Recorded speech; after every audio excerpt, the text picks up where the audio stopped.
ദീനുണ്ടാക്കി കൊടുത്തരാണ്. ദീൻ എങ്ങനെ കിട്ടുമെന്ന് വെച്ചാൽ മദ്രസയിലും പള്ളിയിലും ഒക്കെ ബന്ധപ്പെട്ട് ഉസ്താദുമാരിൽ നിന്നും വീട്ടിൽ നിന്നുള്ള ഗ്രഹപാഠം ചെയ്യലൂടെ വീട്ടിൽ നിന്ന് കാര്യങ്ങളൊക്കെ ദീനിയായിട്ട് മാതാപിതാക്കൾ ചെയ്ത് കാണിച്ചു കൊടുത്ത് അതിലൂടെ ഉണ്ടാവുകയൊക്കെ ചെയ്യേണ്ട ഒരു സംഗതി അത് എന്ന് പറയും. അല്ലാതെ ഒന്നോ രണ്ടോ ദിവസം കൊണ്ടോ ഒന്നോ രണ്ടോ പാഠം പഠിച്ചതുകൊണ്ടോ ഉണ്ടാവേണ്ടതല്ല. അപ്പം ഈ സന്താനങ്ങൾ എന്ന് പറയുന്നത് ഒരു വലിയ സംഭവമാണ്. നമ്മുടെ എല്ലാ ജോലിയേക്കാളും പ്രധാനപ്പെട്ടത് മക്കളെ പറ്റിയാണുള്ളതാണ്. എന്നാൽ എല്ലാ ജോലിയും കഴിഞ്ഞതിന് ശേഷം മാത്രം നമ്മൾ കൺസിഡർ ചെയ്യുന്ന പരിഗണിക്കുന്ന എഴുത്തിബാർ ചെയ്യുന്ന ഒരു കാര്യമാണ് എന്നുള്ളതാണ്. എല്ലാത്തിനും സമയത്ത് സ്കൂളിലൊക്കെ മീറ്റിംഗ് വിളിച്ചിട്ടുണ്ടെങ്കിൽ ശരിയായ സമയത്ത് നമ്മൾ ചെല്ലും. എത്ര സമയം നമ്മൾ ഇരിക്കും, അവിടെ ഒപ്പിട്ട് കൊടുക്കും. ഹിന്ദിയിൽ മോശമെന്ന് പറഞ്ഞാൽ അതെന്താണെന്ന് ചോദിക്കും. വേണ്ട, നല്ലതാണ്. എന്നാൽ അതിനേക്കാളൊക്കെ പ്രധാനമായിട്ട് നമ്മുടെ കുട്ടികളുടെ ദീനിയായ കാര്യത്തിന് ഓരോ ദിവസവും ഓരോ ചാണിന് ചാണായിട്ട് പിന്തുടരേണ്ട കാര്യമാണ് എന്നാണ് ഞാൻ പറയുന്നത്. ലോകത്ത് ഇപ്പോൾ ഇവിടെ മയക്കുമരുന്നിൻ്റെ ഉപയോഗം കൂടുതലാണ്. കുട്ടികളൊക്കെ കഴിച്ചു പോകുന്നു, മോശമായി പോകുന്നു എന്നൊക്കെ എല്ലാവർക്കും അഭിപ്രായമാണ്. സത്യത്തിൽ പറഞ്ഞാൽ അതിപ്പം മാത്രമുള്ളൊരു കേസൊന്നുമല്ല. ലോകം ഒന്നായിട്ടാണ് മോശമായി പോയിട്ടും ഇല്ല. വെറുതെ പറയാണ്. യഥാർത്ഥത്തിൽ പറഞ്ഞാൽ ഞാനൊരു പോയിന്റ് പറയാൻ പോവാണ്. ജന്മം നൽകിയ മാതാപിതാക്കളും പഠിപ്പിക്കുന്ന അധ്യാപകരും ഉസ്താദുമാരും സാറുമാരും ടീച്ചർമാരും ഈ രണ്ട് കൂട്ടരും നന്നായാൽ ഇവിടെ മയക്കുമരുന്നും ഉണ്ടാവില്ല, മദ്യവും ഉണ്ടാവില്ല, ഒന്നും ഉണ്ടാവില്ല. പക്ഷെ അത് ഒരു ദിവസങ്ങൾ നടക്കേണ്ടതല്ല. ഉസ്താദുമാരോട് വേണ്ടി നമ്മളോട് പറയാറുണ്ട്. മാതാപിതാക്കൾ നന്നാവാതെ കുട്ടികൾ നന്നാവാൻ പോകുന്നില്ല. എത്രത്തോളം എന്ന് പറഞ്ഞാൽ കുട്ടികൾ ഉണ്ടാകുന്ന സമയത്ത് തന്നെ കുട്ടികൾ ഉണ്ടാകാൻ വേണ്ടിയിട്ട് ആലോചിച്ചിട്ട് കുട്ടികൾ ഉണ്ടാവുന്നതാണ്. ഉണ്ടായി പോയതാണെങ്കിൽ നന്നാവാൻ പ്രയാസമെന്ന് പറയില്ല. ഇപ്പോൾ നമ്മൾ സാധാരണ ചെറുപ്പക്കാരൊക്കെ കല്യാണം കഴിച്ചാൽ കല്യാണം കഴിക്കാൻ തന്നെ ഇപ്പം കഴിയുന്നില്ല. പെൺകുട്ടികളെ കിട്ടാനില്ല. കാരണം ഇവരൊക്കെ പഠിക്കാൻ പോവാണ്. പഠിച്ചിട്ട് പിന്നെയും പഠിക്കാൻ, പിന്നെ ജോലി കിട്ടണമെന്ന് അറിയാം. ജോലി കിട്ടിയ ആൾക്ക് പിന്നെ കുറച്ചുകൂടി കയറ്റം കിട്ടണം അറിയണം. അപ്പോൾ പിന്നെ കല്യാണം കഴിക്കേണ്ടി വരും. ഒരാളിനോട് പറഞ്ഞു, എൻ്റെ 2 പെൺകുട്ടികളുണ്ട്. ഒരാൾ വക്കീലായിട്ട് സർവീസ് ചെയ്യാണ്. ഒക്കെ പഠിത്ത കയറ്റം കിട്ടും, ജഡ്ജിയായിട്ട്. എന്നിട്ട് കല്യാണം മതി എന്നാണ് പറയുന്നത്. 10-15 വയസ്സേ ഉണ്ടാവും.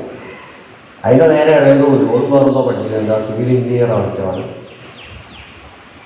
അപ്പം പിന്നെ വയസ്സൊന്നും നോക്കാൻ കഴിയില്ല. ഏതോ എത്ര കിട്ടും എന്നേ പറയാൻ കഴിയുള്ളൂ. അപ്പം അങ്ങനത്തെ ഒരു ലോകത്താണ് നമ്മൾ ജീവിക്കുന്നത്. അപ്പം ഈ കല്യാണം കഴിഞ്ഞാൽ തന്നെ പറയുന്നത് വർത്താനം പറയുന്നു, കുട്ടികളിപ്പോൾ ഒന്നും വേണ്ട, നമ്മൾ സ്വന്തം തീരുമാനിക്കുന്ന ഒരു കാര്യം പോലെ പറയാം, ഇപ്പോൾ ഒന്നും കുട്ടികൾ വേണ്ട. അങ്ങനെ സംഗതി വശാൽ കുട്ടികളൊക്കെ ഉണ്ടായിപ്പോയി. അപ്പം പറയണത് സംഗതി പറ്റിച്ചെന്നാണ് തോന്നുന്നത്. മനസ്സിലായെങ്കിൽ ഈ പ്രാവശ്യം ഗതിയാളൊന്നും വന്നിട്ടില്ല, പറ്റിച്ചെന്നാണ് തോന്നുന്നത്. ഇപ്പുറത്തുനിന്ന് അപ്പുറത്ത് പറയാം, ഇപ്പുറത്തെ വീട്ടിലുള്ള ആൾ അപ്പുറത്തെ വീട്ടിലുള്ള ആളോട് രോഗിയും പറയാം സംഗതി പറ്റിച്ചെന്നാണ് തോന്നുന്നത്. ഈ മാസം അങ്ങനെ കുറച്ച് കഴിഞ്ഞാൽ ഒരു 270-280 ദിവസത്തിൻ്റെ ഇടയിൽ ഈ പറ്റിച്ച ആൾ കൊണ്ടുവരും, പുറത്തേക്ക് വരും.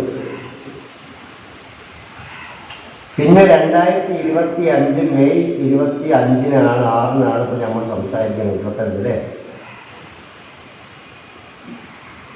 അതൊരു ഡിസംബർ മാസത്തിൽ ഈ പറ്റിച്ച ആൾ പുറത്തേക്ക് വന്നുകൂടി അതൊന്ന് അങ്ങോട്ട് 20 കൊല്ലം കൂട്ടി 2045 ഡിസംബറിൽ ഈ കുട്ടി ഈ പറ്റിച്ചു എന്ന് പറഞ്ഞ അമ്മാനെ വെട്ടിക്കൊല്ലുകയാണെങ്കിൽ അതിൽ അതിശയപ്പെടാനില്ല എന്നാണ് ഞാൻ പറയുന്നത്. പക്ഷെ തിന്നുണ്ടാവും. ചില സംഗതി നമ്മളിപ്പോൾ തിന്നിട്ട് കാര്യം നമ്മൾ പറയാൻ വയസ്സായി. പക്ഷെ എന്നാലും നമ്മൾ വേറെ ആൾക്ക് പകർന്നു കൊടുക്കാൻ കഴിയും. അതിൽ അതിശയപ്പെടാനില്ലാന്ന് ഞാൻ പറയുന്നത്. കാരണം എന്താ, ഒരു സ്ത്രീയും പുരുഷനും തമ്മിൽ രതിസുഖത്തിൽ ഏർപ്പെടുന്ന സമയത്തുണ്ടാകുന്ന വൈകാരികത പോലും മക്കൾ നന്നാവുന്നതിൽ സാന്നിധ്യമുണ്ട്. അതിനുള്ള എല്ലാ കാര്യങ്ങളും അതിലും അടങ്ങിയിട്ടുണ്ട് എന്നതാണ് പൊതു നിയമം. ഇസ്ലാമിക നിയമം മാത്രമല്ല ഞാൻ പറയുന്നത്, പൊതു നിയമം. ഇന്ത്യൻ ഭരണഘടന അംഗീകരിച്ച കുട്ടികളുടെ അവകാശം 156 ചൈൽഡ് റൈറ്റ്. അതിൽ 18 എനിക്കറിയാം. ഈ 18 പറയുന്നത് എന്താ പറയുക, അമ്മിഞ്ഞപ്പാലിൻ്റെ അവകാശം, കുട്ടികളുടെ അവകാശം 2 കൊല്ലം മുല കൊടുക്കണം. ജോലിക്ക് പോകണം എന്ന് വിചാരിച്ചാൽ എന്താണ്, മുല കൊടുക്കാൻ കഴിയില്ല. ഇപ്പോൾ സ്ത്രീകൾക്ക് എന്തെങ്കിലും ജോലിയോ ശമ്പളവും പ്രശ്നമല്ല, ജോലിയോ രാവിലെ ഇറങ്ങി പോകണം. അപ്പം സാധാരണ പദ്ധതിയും മൊത്തമൊക്കെ നടക്കുന്ന ആളാണെങ്കിൽ പിന്നെ ജോലി കിട്ടിയാൽ എന്താവും, തലയിലൊരു തട്ടം, പിന്നെ ബൈക്ക് ഓടിക്കുമ്പോൾ തട്ടം താഴോട്ടൊക്കെ ഇറങ്ങി, പിന്നെ വല്ല വേഷം അങ്ങനെ തന്നെ ഉണ്ടാവും. ഇതാണ് ജോലി. പിന്നെ ബൈക്ക് ഓടിച്ച് ഉച്ചക്ക് ഇങ്ങോട്ടും വരിക, ജോലിയായി. ഇതിൻ്റെ പേരിൽ പിന്നെ വേറെ ബാധ്യതകളൊന്നുമില്ല. മക്കളെ ഓർത്തതിനെ പറ്റി ആലോചനയില്ല. പിന്നെ ഫോണിൽ നോക്കിയാൽ അവരുടെ ജീവിതമായി. പിന്നെ ഈ ആളുകളൊക്കെ ഇല്ലാതായാലും പ്രശ്നമൊന്നുമില്ല, എനിക്കൊരു ജോലിയൊക്കെ ഉണ്ടല്ലോ എന്നുള്ള ഒരു കിബുറും ഉണ്ടാവുന്നില്ല. ഇതാണ് സമൂഹത്തെ ഭരിക്കുന്നത്. ഇവർക്കുണ്ടാകുന്ന കുട്ടികളാണ് ഈ നാട്ടിൽ കൂടി അങ്ങനെ തേരാപാരാറാക്കുന്നതെന്ന് പറയുന്നത്. നമ്മുടെ ദൗത്യം, നമ്മുടെ ഉത്തരവാദിത്വം എന്താണെന്ന് ചോദിച്ചാൽ അടുത്ത തലമുറയെ നല്ല രീതിയിൽ ഉണ്ടാക്കുക എന്നുള്ളതാണ്. അതിൽ സ്ത്രീകളുടെ ഉമ്മമാരുടെ ഉത്തരവാദിത്വം എന്ന് പറഞ്ഞിട്ടുണ്ടെങ്കിൽ പുരുഷന്മാരുടെ ഉത്തരവാദിത്വത്തിനേക്കാൾ കൂടുതലാണ്. അമ്മിഞ്ഞപ്പാലിൻ്റെ അവകാശം പിന്നെന്താണെന്ന് അറിയോ, മനസ്സുകൊണ്ട് സ്വീകരിച്ച ഇണകളിൽ ഇറക്കാനുള്ള അവകാശം എന്നൊരു അവകാശമുണ്ട്. മനസ്സുകൊണ്ട് അംഗീകരിച്ച സ്വീകരിച്ച ഇണകളിൽ, അതായത് ഭാര്യയും ഭർത്താവും തമ്മിൽ മാനസികമായിട്ട് പൊരുത്തണ്ടാവണം, ഇന്നൊരു കുട്ടികളുണ്ടാവുന്നതാണ് പറഞ്ഞത്. പിന്നെയോ അനുകൂലമായ സാഹചര്യത്തിൽ വളരാനുള്ള അവകാശമാണ്. അപ്പോൾ കുട്ടി ജനിച്ചു കഴിയുന്ന സമൂഹം മദ്യവും മയക്കുമരുന്നും പിന്നെ പെണ്ണുപിടുത്തവും ഒന്നുമില്ലാത്ത സാഹചര്യത്തിൽ നല്ല സാഹചര്യമൊക്കെ നല്ല നാടായിരിക്കണമെന്നാണ്. അപ്പം ഈ കുട്ടി ജനിച്ചു കഴിയുമ്പോഴത്തെ നാട് നന്നാക്കി വെക്കുക എന്നുള്ളത് ബാക്കിയുള്ളവർക്ക് മുതലാണ്.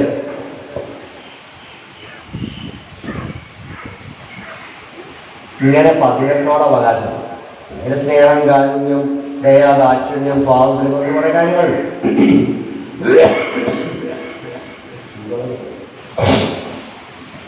അങ്ങനെ പലതുമുണ്ട്.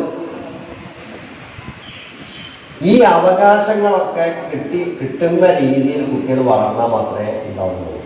നമ്മൾ വിചാരിച്ചെന്താണ്, കുട്ടികളെ കുറച്ച് പേടിപ്പിച്ചാൽ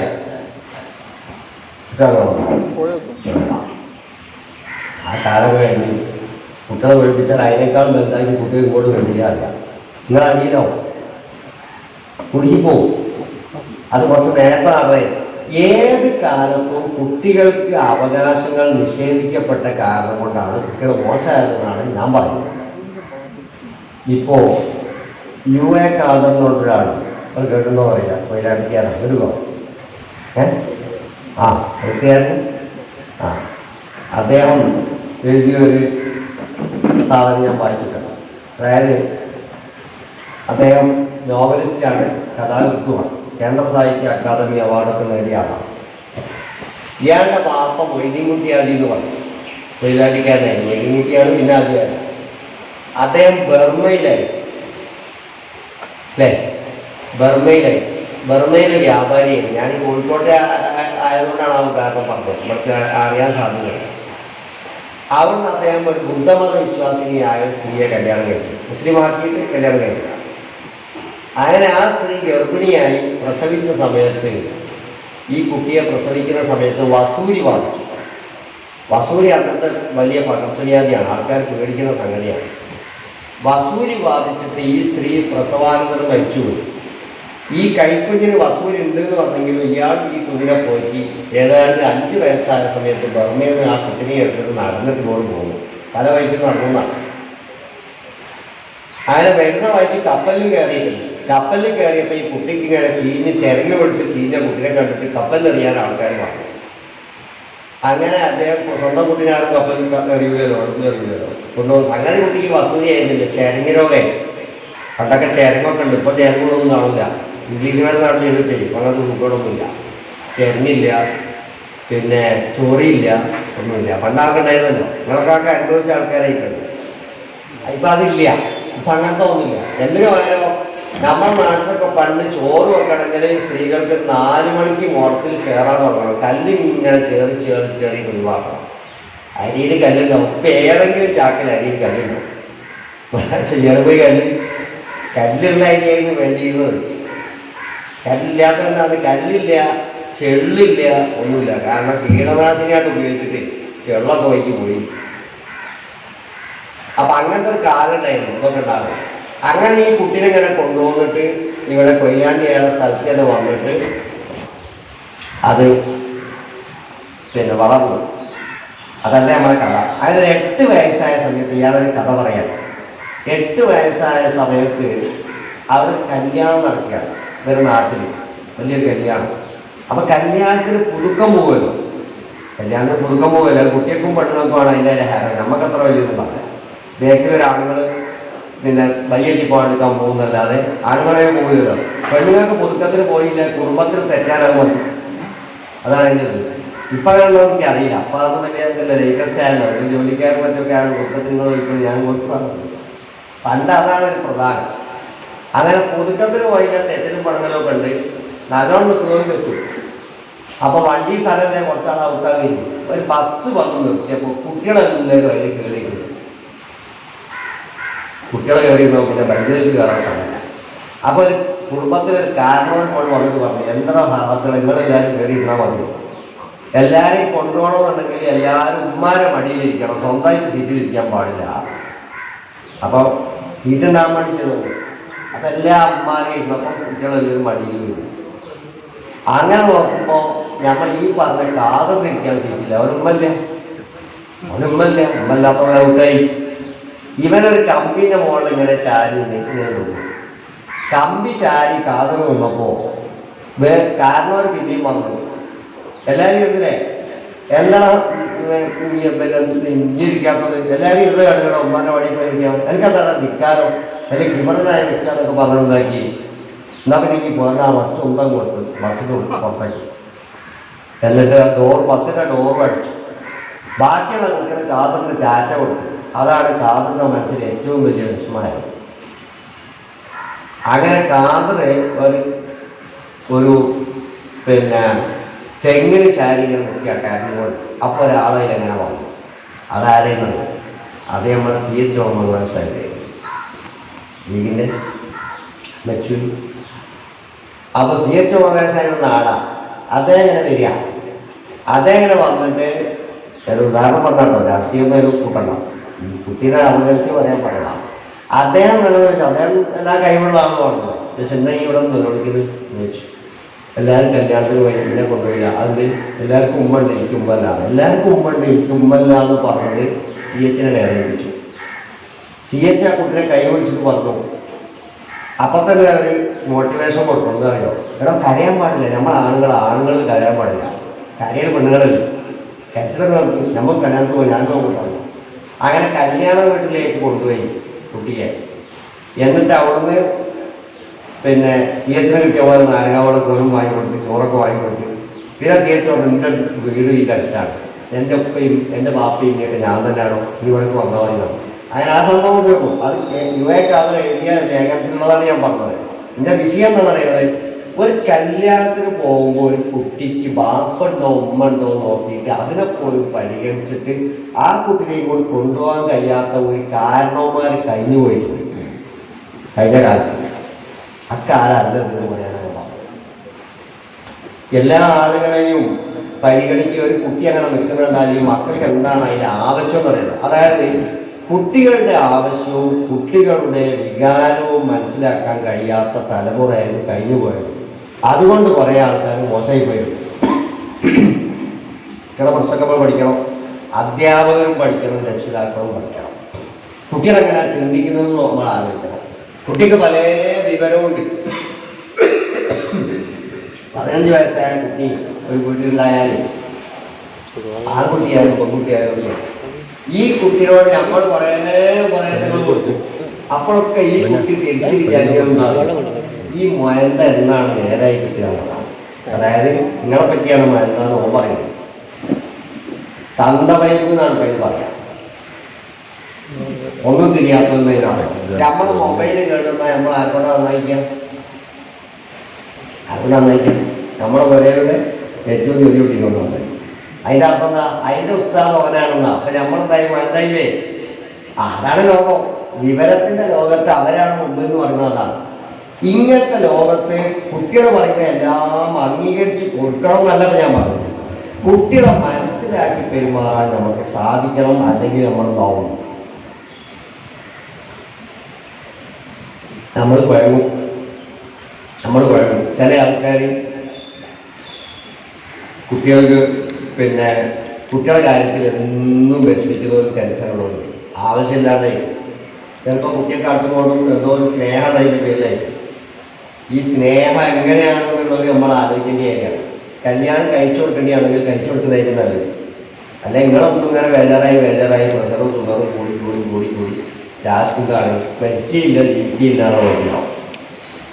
എന്താ കാരണം? കുട്ടികളുടെ ലോകം എന്ന് പറയുന്നത് അതാണ്. അല്ലെങ്കിൽ എന്താണോ ആ സ്നേഹത്തിന് അവസരമില്ലാത്ത വിധം നമ്മളതിനെ പരിഹരിച്ച് കല്യാണം കഴിച്ച് കൊടുക്കാൻ കഴിയും. പണ്ടൊക്കെ അങ്ങനെ ഒരുത്തനെങ്ങാനും ഇവിടെ കണ്ടാൽ മതി കാണിയാൻ പറ്റുമെന്ന് പറയും. ആ തീവ്രവാദം ഒന്നും നടക്കില്ല. അപ്പൊ ഒരു വീട് നടക്കില്ല. അപ്പൊ ഞാൻ പറഞ്ഞു വരുന്നത് എന്താണെന്ന് വെച്ചാൽ മക്കൾ നന്നാവണമെന്നുണ്ടെങ്കിൽ വേണം നമ്മുടെ സാഹചര്യം നന്നാവണമെന്നാണ്. നമ്മളെല്ലാവരും നന്നാവണമെന്നാണ്. നമ്മൾക്ക് നന്നാൻ കഴിയില്ല, മക്കൾ നന്നാണ്. ഇവിടെ ഞാനിവിടെ കിടക്കുക 5 വയസ്സ് ഉപയോഗിച്ചു പോവുകയാണ്.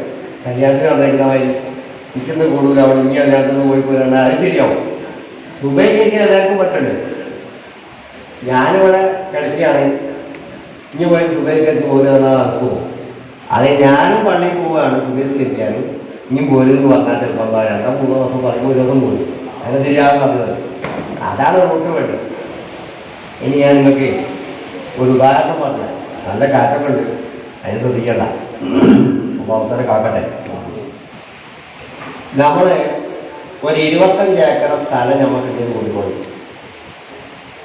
ആ 25 ഏക്കർ സ്ഥലത്ത് നമ്മളിങ്ങനെ കാട് വെട്ടി നന്നാക്കാൻ നിന്നാൽ നമുക്ക് എന്താവും? ഒരു സ്ഥലത്ത് കാട് വെട്ടുമ്പോൾ മറ്റൊരു സ്ഥലത്ത് കാടുണ്ടാവും, പൊന്തി വരും. അപ്പൊ ഈ കാട് വെട്ടിന് തന്നെ നല്ലൊരു സംഖ്യയാവും.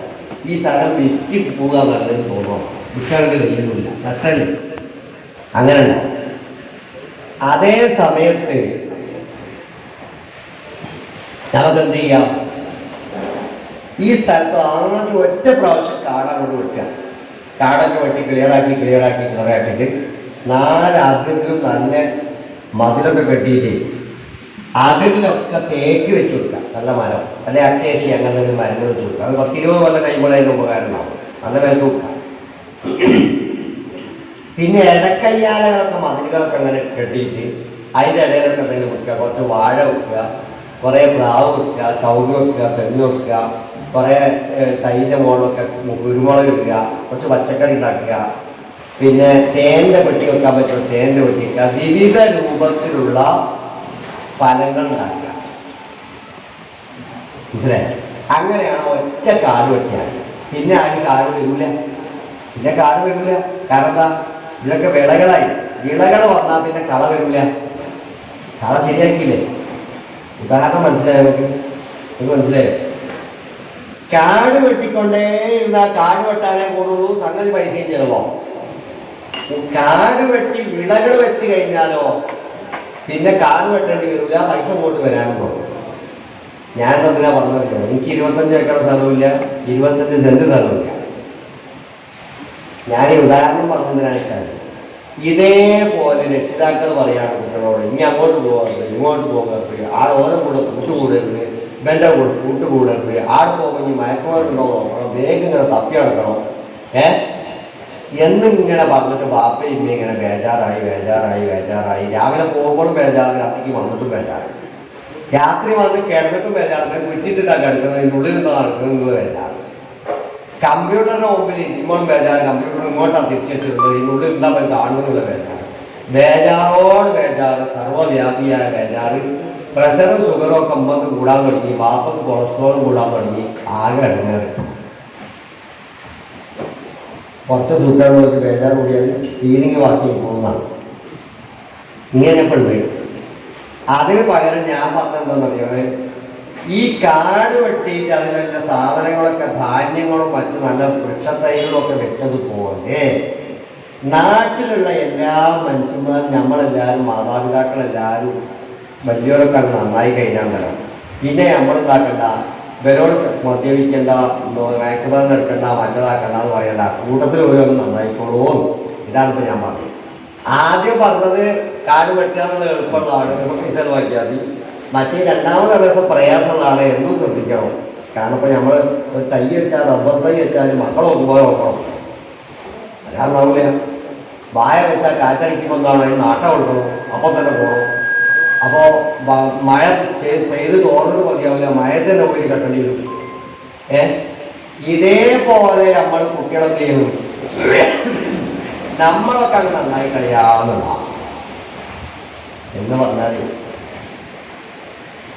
നമ്മളൊരു കാര്യം ഒരാളോട് പറയുമ്പോൾ അത് പറയാനുള്ളൊരു അർഹത നമുക്ക് വേണം.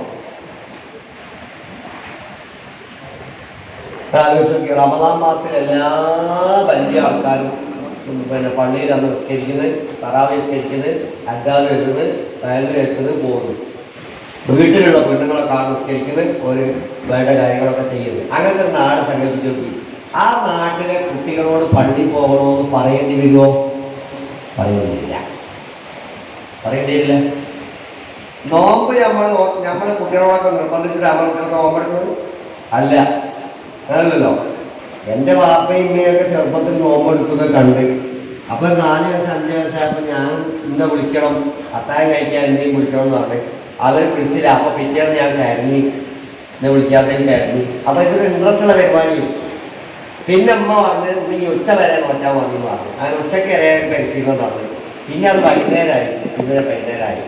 അപ്പോൾ 5 വയസ്സ് 6 വയസ്സായപ്പോൾ നോമ്പ് വെക്കാനുള്ള താക്കത്ത് നമുക്കില്ല. ഇതെങ്ങനെ വൈകുന്നേരം നോമ്പ് തുറക്കലൊക്കെ ഒരു ചടങ്ങാണ്. നോമ്പ് നോറ്റ ആൾക്കാർക്ക് അവിടെ സ്ഥാനമുള്ളത് മനസ്സിലാക്കുമ്പോൾ മറ്റവരെല്ലാവരും കൂടിയിട്ടുണ്ടാവും. എല്ലാവരും നോമ്പുകാരെ. നോമ്പെടുക്കാത്തതായി ഒരു ഇമേജിൻ്റെ പ്രശ്നമായി മാറും. അങ്ങനെ നമ്മുടെ നാട്ടിലൊക്കെ നോമ്പുകാരുണ്ടായിരുന്നു അല്ലേ? അങ്ങനെ ഉണ്ടായത്. അല്ലാതെ 10 20 വയസ്സായിട്ടാണ് നമ്മൾ നോമ്പ് വെക്കുന്നത് വലിയ രക്ഷയുണ്ടല്ലോ, കഴിയൂല. കാരണം എന്താ അറിയോ, 10 മണിയാകുമ്പോഴേക്ക് തന്നെ ബേജാറ് കൊടുക്കും. 10 മണി എങ്ങനെ 6 മണിയാക്കിയാണ് ബേജാറ് കൊണ്ട് കുഞ്ഞാൽ ഇത് നോമ്പ് പൂർത്തിയാവും. ഇപ്പം നമ്മളെ സ്ഥിതി എന്താ, നമ്മളൊക്കെ രാത്രി അത്താഴം കഴിക്കണമെന്ന് വിചാരിച്ച് ചിലപ്പോൾ ആവും അത്താഴം കിട്ടാതെ വരും. ചിലപ്പോൾ അത്താഴം കഴിക്കാൻ വൈകി പോകും. ഇപ്പോൾ 2 മണി വരെ 3 മണി വരെയൊക്കെ ഒന്ന് പിന്നെ ഉറങ്ങിയിട്ട് പിന്നെ വാങ്ങുമ്പോഴേക്ക് അറിയുന്നത് അങ്ങനെ ഉണ്ടാവും. അപ്പം അത്താഴമില്ല. എന്നാൽ അത്താഴം ഇല്ലാത്ത ഞാനും ചായ കുടിച്ചോണ്ടേ ഇല്ല. അപ്പോൾ നമ്മുടെ മനസ്സിലൊന്നുണ്ട് അത്താഴം എന്തെങ്കിലും നോമ്പ് നിർബന്ധമാണ്. അപ്പം നമ്മൾ പിറ്റേന്ന് 6 മണി 7 മണി വരെ കാത്തിക്കുക, അതിന് പ്രശ്നം വരുന്നില്ല. ഇതേപോലെ നോമ്പും നിസ്കാരവും നടപടിക്രമങ്ങളും ഒക്കെ ഒരു വികാരമാകണം, ഒരു ശീലമാകണം. നിസ്കാരമൊക്കെ ശീലമാകണം. വാങ്ങി കൊടുക്കുന്ന കേൾക്കുമ്പോൾ തന്നെ എനിക്ക് നിസ്കരിക്കണമല്ലോ, ഏഴാകുമ്പോൾ വണ്ടി നിർത്തി നിസ്കരിക്കണമല്ലോ എന്നുള്ള ചിന്ത ഉണ്ടാവുക എന്നതാണ് ശീലത്തിലാണ്. പിന്നെയുള്ള വേറെയുള്ള കാര്യങ്ങളിലൊക്കെ എന്താണെന്ന് വെച്ചാൽ, പിന്നെ ഒരു കാര്യം കൂടി ശ്രദ്ധിച്ചാൽ വളരെ നന്നാവും. അത് നിസ്സാരമായ കാര്യമാണ്, എല്ലാവർക്കും അറിയുന്ന കാര്യമാണ്. ഞാൻ പറയേണ്ടിയില്ലല്ലോ, പറയണോ? ഒരു കാര്യം എന്താണെന്ന് വെച്ചാൽ ആണും പെണ്ണൊക്കെ ഒരു കാര്യം ശ്രദ്ധിച്ചാൽ എന്താണ്, മക്കളൊക്കെ നന്നാവും. അതെന്താ പറയുന്നത്? സത്യം പറയാനുള്ള, നുണ പറയാനുള്ള. നമ്മുടെ രീതി എന്താ അറിയാം, നുണ പറയാനുള്ളതൊക്കെ വാങ്ങുന്ന ആലോചിക്കലാണ്. കളവ് പറയാതിരുന്നാൽ തന്നെ അമ്മമാർ കളവ് പറയാൻ പാടില്ല, ബാപ്പ കളവ് പറയാൻ പാടില്ല, വീട്ടിലുള്ള ആരും കളവ് പറയാൻ പാടില്ല. സത്യം മാത്രം പറയാം, തമാശയായിട്ട് ഒരു കളവ് പറയാൻ പാടില്ല. എന്നാലോ കുട്ടികളൊന്നാവും. ഇപ്പൊ കളവ് പറയാണ്, ഒരു സംഗതി അടക്കാൻ വേണ്ടി കളവ് പറയാം. അതേ സമയത്ത് കളവ് പറയാൻ പാടില്ല, അതിന് പറ്റില്ല എന്നുണ്ടെങ്കിൽ തെറ്റ് ചെയ്യാൻ പഠിക്കും. എന്തിനാ പൈസ? ഇതൊരു മടാത്ത സാധനം വാങ്ങാൻ വേണ്ടിയാണ്. പക്ഷേ അതിന് പൈസ വാങ്ങണമെങ്കിൽ ആരോട് വാങ്ങണം? ബാപ്പനോട് വാങ്ങണം. ബാപ്പനോട് വാങ്ങണമെങ്കിൽ എന്ത് വേണം? ഉമ്മനോട് പറയണം. അപ്പൊ ഉമ്മനോട് കളവ് പറഞ്ഞിട്ട് ബാപ്പനോട് തിരിച്ചിട്ട് അത് വാങ്ങണം. അപ്പൊ കളവ് പറയാൻ പാടില്ല എന്നുള്ള വികാരത്തെ അവരുടെ മനസ്സിൽ തലച്ചോറിൽ അങ്ങോട്ട് പതിപ്പിച്ചാൽ അതിപ്പോൾ ഇപ്പോൾ വാങ്ങണമെങ്കിൽ ഇപ്പോൾ അവരോട് പൈസ കിട്ടില്ല, കിട്ടണമെങ്കിൽ നുണറിയാൻ പറ്റില്ല. അവിടെ വേണ്ടാന്ന് നോക്കും, ഇത് വേണ്ടാന്ന് നോക്കും. അവിടെ സത്യസന്ധം വിജയിക്കുന്നത്. നമ്മളങ്ങനെയല്ല, നമ്മൾ കഴിവ് ധാരാളം പറയുന്നു. അതിൽ സഹോദരിമാർ ഒഴിവടിവില്ല. വെള്ളം അറിയാം, വീട്ടിലൊക്കെ പ്രശ്നങ്ങളൊക്കെ ഉണ്ടാകുന്ന കഴിവൊക്കെ പാപ്പനെയും നോക്കാൻ കഴിയില്ല, കുടുംബക്കാർക്ക് നല്ലോണം നിൽക്കാൻ കഴിയില്ല. അതിനൊക്കെ പ്രധാന കാരണം എന്താണ്? നുണറിയാവുന്നതാണ്. സത്യേ പറയുമെന്ന് തോന്നിയാൽ പിന്നെന്താണ് ആ സംഗതിയൊന്നും ഉണ്ടാവില്ല. അമ്മയും മകനും കൂടി ബസ്സിൽ പോകുന്ന സമയത്ത് KSRTC ബസ്സിൽ ഒരു 11 വയസ്സ് വരെയൊക്കെ എന്താണ് ഹാഫ് ടിക്കറ്റ് മതി, 5 വയസ്സ് വരെ വേണം. നാടൻ ബസ് പിന്നെ അവർ സുമാറാണ്. അപ്പം 5 വയസ്സ് വരെ വേണ്ട ടിക്കറ്റ്. അപ്പം കണ്ടക്ടർ ചോദിക്കും കുട്ടിയെ കണ്ടാൽ, കുട്ടിക്ക് എത്ര വയസ്സായി? അപ്പം അമ്മ പറഞ്ഞു 5 വയസ്സായില്ല. കണ്ടക്ടർ അങ്ങ് പോയതിനു ശേഷം കുട്ടി മേലോട്ട് നോക്കിയിട്ട് പറയാണ് 6ാമത്തെ ബർത്ത്ഡേ നമ്മൾ ആഘോഷിച്ചത്. അപ്പം നിങ്ങൾ 5 വയസ്സായില്ല എന്താ പറഞ്ഞു? അമ്മാന്ന് ഞാൻ പറഞ്ഞത് നിങ്ങളാരും വിചാരിക്കണമെന്നിട്ട് വന്നാണ്, നിങ്ങളാരും തെറ്റിദ്ധരിക്കുന്ന വിചാരിച്ച് പറഞ്ഞാണ്. ഇവിടെ ഉള്ള ആരല്ലാതെ 6ാമത്തെ ബർത്ത്ഡേ നമ്മൾ ആഘോഷിച്ചതാണ്. കുട്ടി വയ്ക്കുകയാണ് നമ്മളോട് ഇങ്ങനെ ഇനി മിണ്ടല്ലാന്ന്. 5 വയസ്സ് കഴിഞ്ഞാൽ പൈസ കൊടുക്കേണ്ടത്. അപ്പം എന്താണെന്ന് വെച്ചാൽ ഒരു 4 or 5 ഉറുപ്പികൾക്ക് വേണ്ടിയിട്ട് കളവ് പറയാം എന്നുള്ള ഒരു വലിയ പാഠം അമ്മ യാത്രക്കിടെ മകനെ പഠിപ്പിച്ചു. അല്ല, കേരള യൂണിവേഴ്സിറ്റിയിൽ 5 കൊല്ലത്തെ ഡിഗ്രി കോഴ്സിൽ ചേർന്നാൽ പോലും കിട്ടാത്ത പാഠം ഒറ്റ ദിവസം കൊണ്ട് ഒരു യാത്രയിൽ ഒരു കണ്ടക്ടറോട് പറഞ്ഞു. കണ്ടക്ടർക്ക് എന്തോ നഷ്ടമുണ്ടോ? സർക്കാരിന് എന്തോ നഷ്ടമുണ്ടോ? പേര് 5 ഉറുപ്പിക ടൈമിൽ ഒന്നുമില്ല. ആർക്കാണ് നഷ്ടം? ഈ കുട്ടി ഭാവിയിൽ ചിലപ്പോൾ പെരുങ്കള്ളനാവാൻ സാധ്യതയില്ല.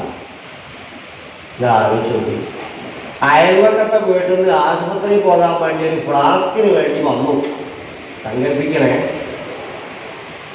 അപ്പം അമ്മ പറഞ്ഞു ഇവിടെ ഇല്ലല്ലോ എന്നാണ്. നല്ല സുഖത്തിലാണ് പറഞ്ഞത്, തെറ്റാത്ത മാതിരിയിലാണ് പറഞ്ഞത്. ഇവിടെ ഇല്ലല്ലോ, അവർക്കൊന്നും തോന്നൂല.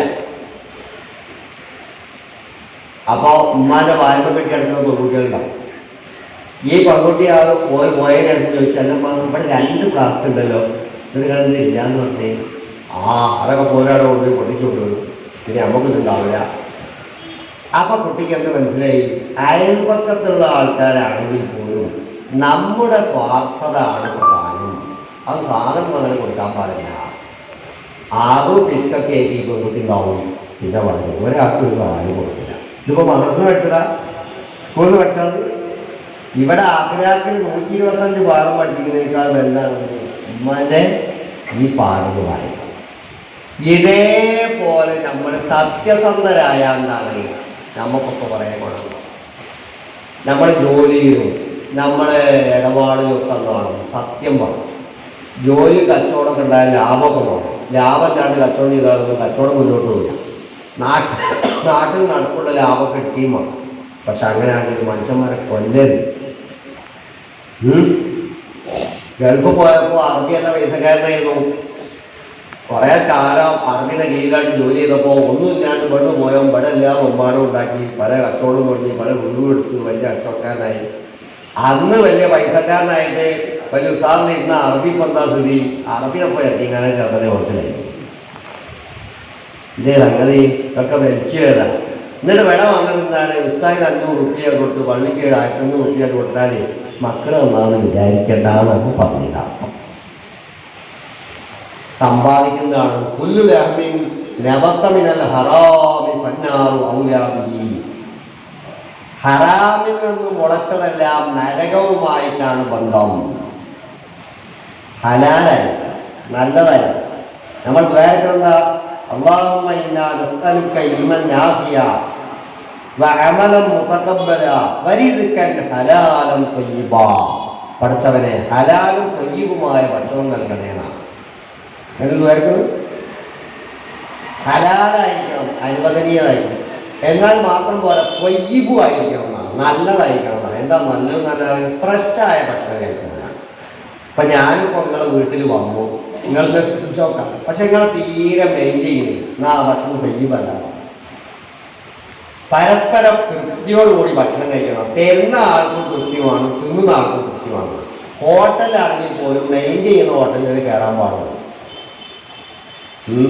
ഇപ്പൊ പിന്നെ അത് നോക്കാൻ കഴിയില്ല. ബംഗാളി ആയിരിക്കും, ഓൻ നമ്മളെ അറിയില്ല, നമ്മൾ ഓനെ അറിയില്ല. ഗ്ലാസ് കൊണ്ടുപോകുന്നുണ്ടാവും വെക്കും. എന്താ കാരണം അറിയോ? ഓന് കഴിഞ്ഞ ആഴ്ച മുതൽ ശമ്പളം കിട്ടിയില്ല. അപ്പൊ ഈ ഭക്ഷണം എന്താവില്ല, സാറ്റിസ്ഫൈഡ് ആവില്ല. മലയാളിയോടുള്ള പ്രതിഷേധം അവർക്ക് തീർക്കുന്നവർക്കാണ്. ഇവിടെ അങ്ങനെ കുട്ടിയിട്ടാണ്. ഓൻ വേറെ ലോകത്താണ്, അവൻ്റെ തലച്ചോറിനൊക്കെ വേറെയാണ്. ഓനെ ആ പൈസ അയക്കാൻ കഴിയുന്നില്ല, ആളോട് ബുദ്ധിമുട്ടാക്കുന്നില്ല, ഇയാളോട് നമ്മൾ കൊടുക്കുന്നില്ല. അപ്പൊ ഞമ്മക്ക് ഭക്ഷണം കഴിക്കാൻ എന്താവില്ല, 15 ദിവസം പട്ടിണി കിടന്നാലും തൃപ്തിയില്ലാത്ത ഭക്ഷണം കഴിക്കാൻ പാടില്ല. ഇനി നമ്മൾ തന്നെ കൊടുക്കുന്ന ഭക്ഷണം, നമ്മൾ തന്നെ കൃത്യമായിട്ട് കൊടുക്കുന്ന ഭക്ഷണം ഭാര്യ അത് പാചകം ചെയ്തിട്ട് ആ കഴിച്ചോളിൽ വന്ന് രണ്ടാളും കൂടി നല്ലത് കഴിക്കുകയാണെങ്കിൽ മാത്രമേ അത് കൊയ്യുകയുള്ളൂ. അല്ലെന്നാണ് ചില പെണ്ണുങ്ങളുണ്ടാവും, എല്ലാം റെഡിയാക്കിയിട്ട് പാത്രം കൊണ്ടുപോയിട്ട് ഇപ്പം എന്ന് പറഞ്ഞാൽ വെക്കും മേശം വരും. ഇതിന് ഇയാളെ വിളിക്കാൻ കഴിയില്ല, ഒച്ച കേട്ടോ വന്നിട്ട് വരും, നാളെ തിന്നോട്ടേ വേണം. ഒച്ച കേട്ടിട്ടേ പാടം തിന്നോട്ടേ വേണം. ഞാൻ കൊണ്ടച്ചകൾ കേട്ടില്ലേ. അപ്പം എന്തില്ല, ഇവിടെ മോന്ത ശരിയില്ലെങ്കിൽ ഭക്ഷണം എന്തല്ല, കൊയ്യുമല്ല. ഭക്ഷണം സാറ്റിസ്ഫൈഡ് ആയിരിക്കണം എന്നാണ്.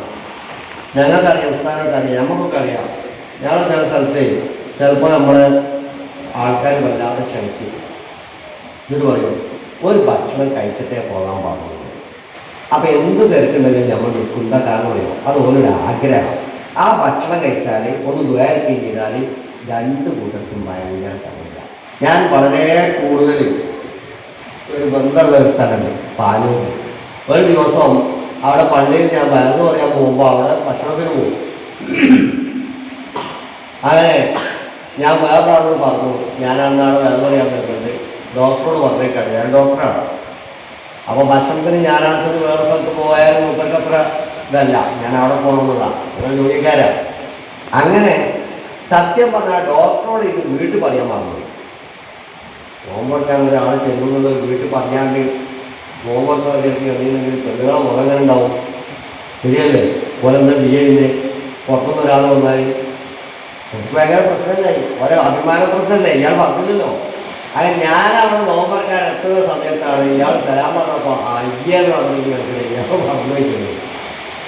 അപ്പോൾ അവിടുത്തെ അയാളുടെ ഭാര്യ നമുക്കറിയാം, മക്കളൊക്കെ നല്ല കുട്ടികളാണ്, കുട്ടികളെ കെട്ടിയതൊക്കെ നല്ല ദീനിയായിട്ട് എല്ലാ കുട്ടികളെ നന്നാക്കിയെടുത്ത ഈ പെണ്ണുകൾ ഒരു ഇതുകൊണ്ടാണ്. അപ്പോൾ പെണ്ണുങ്ങളുടെ മുമ്പ് തന്നെ ഡോക്ടർ പറഞ്ഞു, സക്കാത്ത് വരുമെന്ന് എന്നോട് പറഞ്ഞു, എന്നോട് പറയാൻ എന്നോട് പറഞ്ഞു. അപ്പം പെണ്ണുങ്ങളെന്ന് പറഞ്ഞു, അതെന്താ നിങ്ങൾ രണ്ടാളും കൂടി നിസ്കരിച്ച് പോയി അപ്പോൾ ഞാൻ നോമ്പാക്കുന്നു. നല്ല നോമ്പറ, ഒരു കുഴപ്പമില്ല, പെട്ടെന്ന് ആക്കാനറിയാം. അതാണ് എന്ത് പറയുമോ ഹലാലൻ ത്വയ്യിബൻ, നല്ല ഭക്ഷണം എന്ന് പറയുന്ന ആളാണ്. ഒരു തൃപ്തി കുറവില്ല, എനിക്കിവിടെ വന്നെന്നുള്ളതില്ല, അങ്ങനൊന്നുമില്ല. അങ്ങനെ ഉണ്ട്. നമ്മൾ ചില ഹോട്ടലിൽ അറിയാവുന്നുണ്ട്, നമ്മളെ രോഗിയൊക്കെ 12 പ്രാവശ്യം 2ാമത് കാര്യത്തിൽ രോഗ്യം പറഞ്ഞു വരും, തിരുവനന്തപുരം. അപ്പോൾ നല്ല രസം ഉണ്ടാവുമെന്ന് ഞാൻ പറയുന്നത്. നല്ല ഭക്ഷണമേ കഴിക്കാവൂ, അല്ലെങ്കിൽ പട്ടിണി എടുക്കുന്നതാണ് നല്ലത്. അപ്പം നമ്മൾക്ക് നമ്മളെ കുട്ടിയൊക്കെ കൊടുക്കുന്ന ഭക്ഷണം കഴിക്കണം, നല്ല ഭക്ഷണം കഴിക്കണം. ഇതൊരു പ്രധാന ഘടകമാണ് എന്നാണ് പറയുന്നത്. തൃപ്തികരമായിരിക്കണം. നമ്മൾ ചില ആൾക്കാർ പറയുന്നല്ലോ, സംഗതിയൊക്കെ ആൾക്കാർ ഭക്ഷണമൊക്കെ കിട്ടും, പക്ഷെ നമുക്കൊരു ഒരു വരി ശരിയുണ്ടാവില്ല, അത് കഴിക്കാണ്ടിരിക്കുന്ന ആൾ. കല്യാണത്തിനൊക്കെ നമ്മൾ വിളിക്കാണ്ട് എത്തിപ്പെട്ടെന്ന് വിചാരിക്കാം, എന്നാൽ രോഗ്യം വന്നു കൂടിയാലേ ഭക്ഷണം കഴിക്കാം. കാരണം തൃപ്തി നമുക്കറിയോ, തൃപ്തികരമായ ഭക്ഷണം കഴിക്കണം. മക്കൾക്ക് കൊടുക്കുന്ന ഭക്ഷണം തൃപ്തികരമായിട്ട് പാചകം ചെയ്ത് കഴിക്കണം. ഉമ്മ മക്കൾക്ക് കൊടുക്കുന്ന ഭക്ഷണം നന്നാകുന്നത് അതുകൊണ്ടാണ്. അപ്പം നമ്മളെത്ര വലിയ ആളാണെങ്കിലും നമ്മൾ വീട്ടിലെത്തിയിട്ടുണ്ടെങ്കിൽ ഉമ്മ പറയുന്നത് അവിടെ ഇരിക്കും, ഞാൻ എന്തെങ്കിലും ഒന്ന് തിന്നാനുണ്ടാക്കട്ടെ, തിന്നിട്ട് പോകാൻ. അതെന്താ കാരണം? ഉമ്മാക്ക് കുട്ടികൾക്ക് ഭക്ഷണം കൊടുക്കുന്നതിന് ഉമ്മാക്ക് ഒരു പ്രത്യേക താല്പര്യം. എത്ര വയസ്സായിട്ടുണ്ടെങ്കിലും ഞാൻ ഉണ്ടാക്കിയെന്തെങ്കിലും ഒന്ന് വയറിറച്ച് തിന്നിട്ട് പോയാൽ മതി എന്ന് പറയുമ്പോൾ ഉണ്ടാകുന്നൊരു സുഖം അത് ഭയങ്കര. ഇതേപോലെ നല്ല ഭക്ഷണം കുട്ടിയെ കഴിക്കാൻ കൊടുക്കണം, നല്ല വസ്ത്രം കൊടുക്കണം, നല്ല വർത്താനവും പറയണം. പിന്നെ കുട്ടികളൊക്കെ നന്നാനുള്ള പണി അതാണ്. ഇത് നന്നായിട്ട് വർത്താനം പറയാൻ. നമുക്ക് ഏറ്റവും പറ്റുന്ന ഒരു അബദ്ധം എന്ന് പറയുന്നത് എന്താ വെച്ചാൽ കമ്മ്യൂണിക്കേഷൻ ശരിയില്ല എന്നാണ്. വർത്താനം പറയാൻ ആളില്ല, വർത്താനം പറയാൻ ആളില്ല. അപ്പോൾ കുട്ടികളെ സ്നേഹിച്ചും ബാക്കിയൊക്കെ തെറ്റിപ്പോകണമൊക്കെ എന്താണ്, കുട്ടിയൊക്കെ പറ്റണം വർത്താനം പറയാൻ ആളില്ല. കുട്ടിയൊക്കെ പറ്റുമ്പോൾ നമ്മൾ പറയാൻ പോകില്ല. വേറെ കാര്യം. ഇങ്ങനെ സത്യത്തിൽ പറഞ്ഞാൽ എന്താണെന്നറിയോ? ഞാൻ നേരത്തെ പറഞ്ഞില്ലേ, അൽ ജന്നത്തു തടുത്ത അഖ്ദാമിൽ ഉമ്മഹാത്ത്, ഉമ്മമാരുടെ കാൽ കീഴിലാണ് സ്വർഗം എന്ന് നബി സല്ലല്ലാഹു അലൈഹി വസല്ലം പറഞ്ഞു. ബാപ്പന്റെ കാൽ കീഴിൽ പോയി തലയിൽ സ്വർഗമെന്ന് പറഞ്ഞോ? ഇല്ല. പെണ്ണുങ്ങൾ അത്രയും ബഹുമാനിക്കുന്ന കാരണം മക്കളെന്നായിട്ടാ മതി. ഭൂമി ലോകത്ത് രണ്ട് സ്വർഗത്തെയാണ് ഹബീബ് പരിചയപ്പെടുത്തിയത്. ഒന്ന്, മാ ബൈന ഖബരി വ മിമ്പരി, എൻ്റെ മിമ്പറിൻ്റെയും ഖബറിൻ്റെയും ഇടയിലുള്ള സ്ഥലം. അത് മദീനയിൽ പോയാൽ കാണാം. രണ്ടാമത്തെ സ്വർഗം ഉമ്മമാരുടെ കാൽ കീഴിലാണ് എന്നാണ്.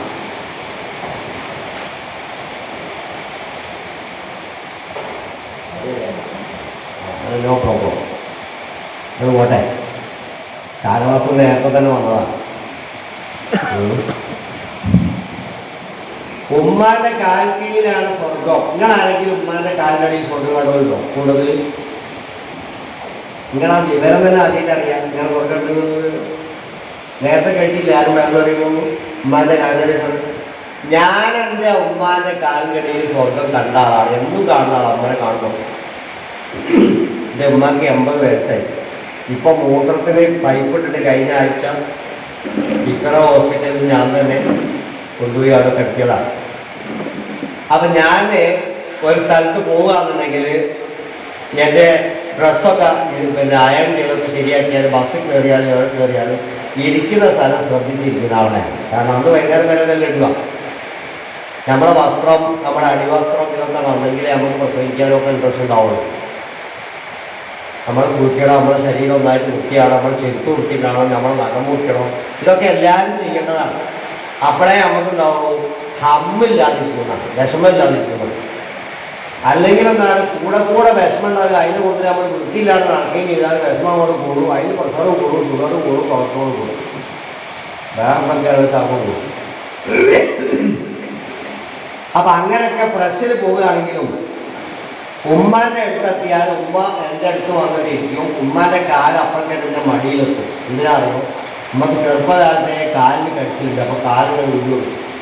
അപ്പം കാലിൻ്റെ അടിയിൽ സ്വർഗം ഞാൻ കാണുന്നു എന്ന് ഞാൻ പറഞ്ഞതിനർത്ഥം. സ്വർഗം ഞാൻ കാണുന്നുണ്ട്. ഇത് നല്ല ഉമ്മാരാണെങ്കിൽ എല്ലാവരും കാലിൻ്റെ അടിയിലും കാണും സ്വർഗമാണ്. എന്നാലേ മക്കളൊക്കെ സ്കൂളിൽ പോയ തക്ക നോക്കിയിട്ട് അയലക്കക്കാരുടെ ഒപ്പം ഒളിച്ചോടി ഉമ്മൻ്റെ കാലിൽ സ്വർഗമല്ല ഉണ്ടാവുക. എന്തുണ്ടാവുക? ഈ കുട്ടികൾ സ്കൂളിൽ വന്നിട്ട് ഇങ്ങനെ തിരിഞ്ഞളിക്കുക പോലെ ഉറക്കായിട്ട്. അള്ളാ കാക്കട്ടെ. അങ്ങനത്തെ ആൾക്കാരുമുണ്ട്.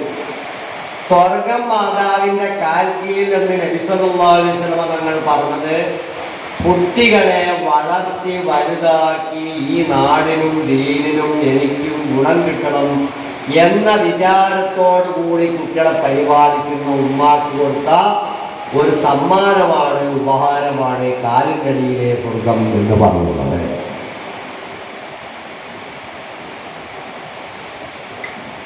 ആ സ്വർഗം വാങ്ങാൻ കുട്ടിക്ക് കഴിയണം. എങ്ങനെ? ബാപ്പൻ്റെ അടുത്തായിരുന്നു സ്വർഗം കൊടുത്തിരുന്നു വിചാരിക്കുക. ബാപ്പൻ്റെ കാലിനടിയിൽ ഇന്ന് നമ്മൾ സ്വർഗം കിട്ടില്ല. ബാപ്പ കുറച്ച് സ്ട്രോങ്ങായി കുറേ പ്രാവശ്യം ചോദിച്ചാലേ പൈസ കിട്ടും. ഇന്നലെ സ്വർഗം ആകും കൊടുക്കാനല്ലേ. എല്ലാവർക്കും കിട്ടാൻ വേണ്ടിയാണ് ഉമ്മൻ്റെ കാലിനടി കൊടുത്തത്. ഉമ്മാനോട് രണ്ടെണ്ണം ചോദിക്കുമ്പോഴേക്ക് എന്തും കൊടുക്കും. മൂന്നാം വട്ടം ചോദിക്കുമ്പോഴേക്ക് എന്നാൽ പിന്നെ എനിക്ക് കൊടുക്കുമോ. എന്നാലേ സ്നേഹിച്ച് വേറെ പെണ്ണിൻ്റെ വഴിയേക്ക് പോകുന്ന കുട്ടികളുണ്ടല്ലോ, നിങ്ങൾക്ക് ഉമ്മാൻ്റെ ഓരോ കിട്ടില്ല. ഉമ്മാനെ വെറുപ്പിച്ച് പോകണമെന്നല്ലോ, ഇതൊന്നും കിട്ടില്ല. ഉമ്മാൻ്റെ ഇഷ്ടമില്ലാണ്ട് നടക്കുന്നവരുണ്ടല്ലോ, ഇതൊന്നും കിട്ടില്ല. അതാണ് ആ സ്വർഗം എന്ന് പറയുന്നത്. ഈ സ്വർഗം ഉമ്മാന്റെ കാൽ കീഴിൽ കൊടുത്തതിനറിയാം. സ്വർഗത്തിനോളം ഉയർന്നു നിൽക്കാൻ പറ്റിയ പെണ്ണുങ്ങളാവാൻ വേണ്ടിയാണ്. സ്വർഗത്തിനോട് ഉയർന്നു നിൽക്കണം. ആണുങ്ങൾ പണിക്ക് പോവുകയും ആണുങ്ങൾ പുറത്തുമൊക്കെ ചെയ്തിട്ട് പെണ്ണുങ്ങൾ വീട്ടിൽ കുട്ടികളെ പോയിക്കാൽ അതിന് കിട്ടാൻ പോകുന്നതറിയാം. 2 വയസ്സ് വരെ മുലയൂട്ടണം എന്ന് പറഞ്ഞാൽ ദീൻ പഠിപ്പിച്ചത് എന്താണെന്നറിയോ? കുട്ടികൾ പ്രസവിക്കപ്പെട്ടതിന് ശേഷം ഓരോ ഊമ്പ് മുല കുടിക്കുമ്പോഴും ഓരോ തവണയും കുട്ടി ഉമ്മയുടെ മുല ഓരോ ഇറക്കുമ്പോഴും ഒരു സവാബ് അല്ലാഹു തആല കണക്കാക്കുന്നുണ്ട് ഉമ്മാക്ക് വേണ്ടി. എന്തിനാണെന്നറിയോ ഇത്ര കുടി കൊടുത്തത്? ഈ കുട്ടിക്ക് മുല കൊടുക്കുന്ന സമയത്ത് ഉമ്മാന്റെ ചിന്ത എന്തായിരിക്കണം എന്നറിയോ? ഏതായാലും ഇപ്പോൾ ഈ കുട്ടിയാണെങ്കിൽ മുല കുടിക്കുമ്പോൾ കഴിക്കുന്നുണ്ട്, ഏതായാലും അടുത്തതിലെങ്കിലും നിർത്തണമെന്ന് വിചാരിച്ച് മുല കൊടുക്കാൻ ഒരൊറ്റ പ്രതിരോധമില്ല. അതേ സമയത്ത് ഉമ്മാക്ക് മുല കൊടുക്കുന്ന സമയത്ത് സുബ്ഹാനല്ലാഹ് എന്നുള്ള ദിക്ർ ചൊല്ലിയിട്ടില്ലെങ്കിലും മനസ്സിൽ വിചാരിച്ചാലുണ്ടാവും അള്ളാഹിന്റെ പരിശുദ്ധി വാഴ്ത്തിക്കൊണ്ട് മുല കൊടുക്കുമ്പോൾ ആ കുട്ടി നന്നായിത്തീരും എന്നാണ്. നല്ല വിചാരം ഉണ്ടാവണം. നിങ്ങൾ ഒന്നും ചെയ്തില്ലെങ്കിലും വിചാരം നന്നാവണം. നല്ല വിചാരം, നല്ല ഒരു സതുദ്ദേശം, ഒരു നല്ലൊരു നിയ്യത്തുണ്ടായാൽ തന്നെ മനുഷ്യന്മാർ നന്നാവുന്നതാണ്. നല്ല വിചാരം വേണം.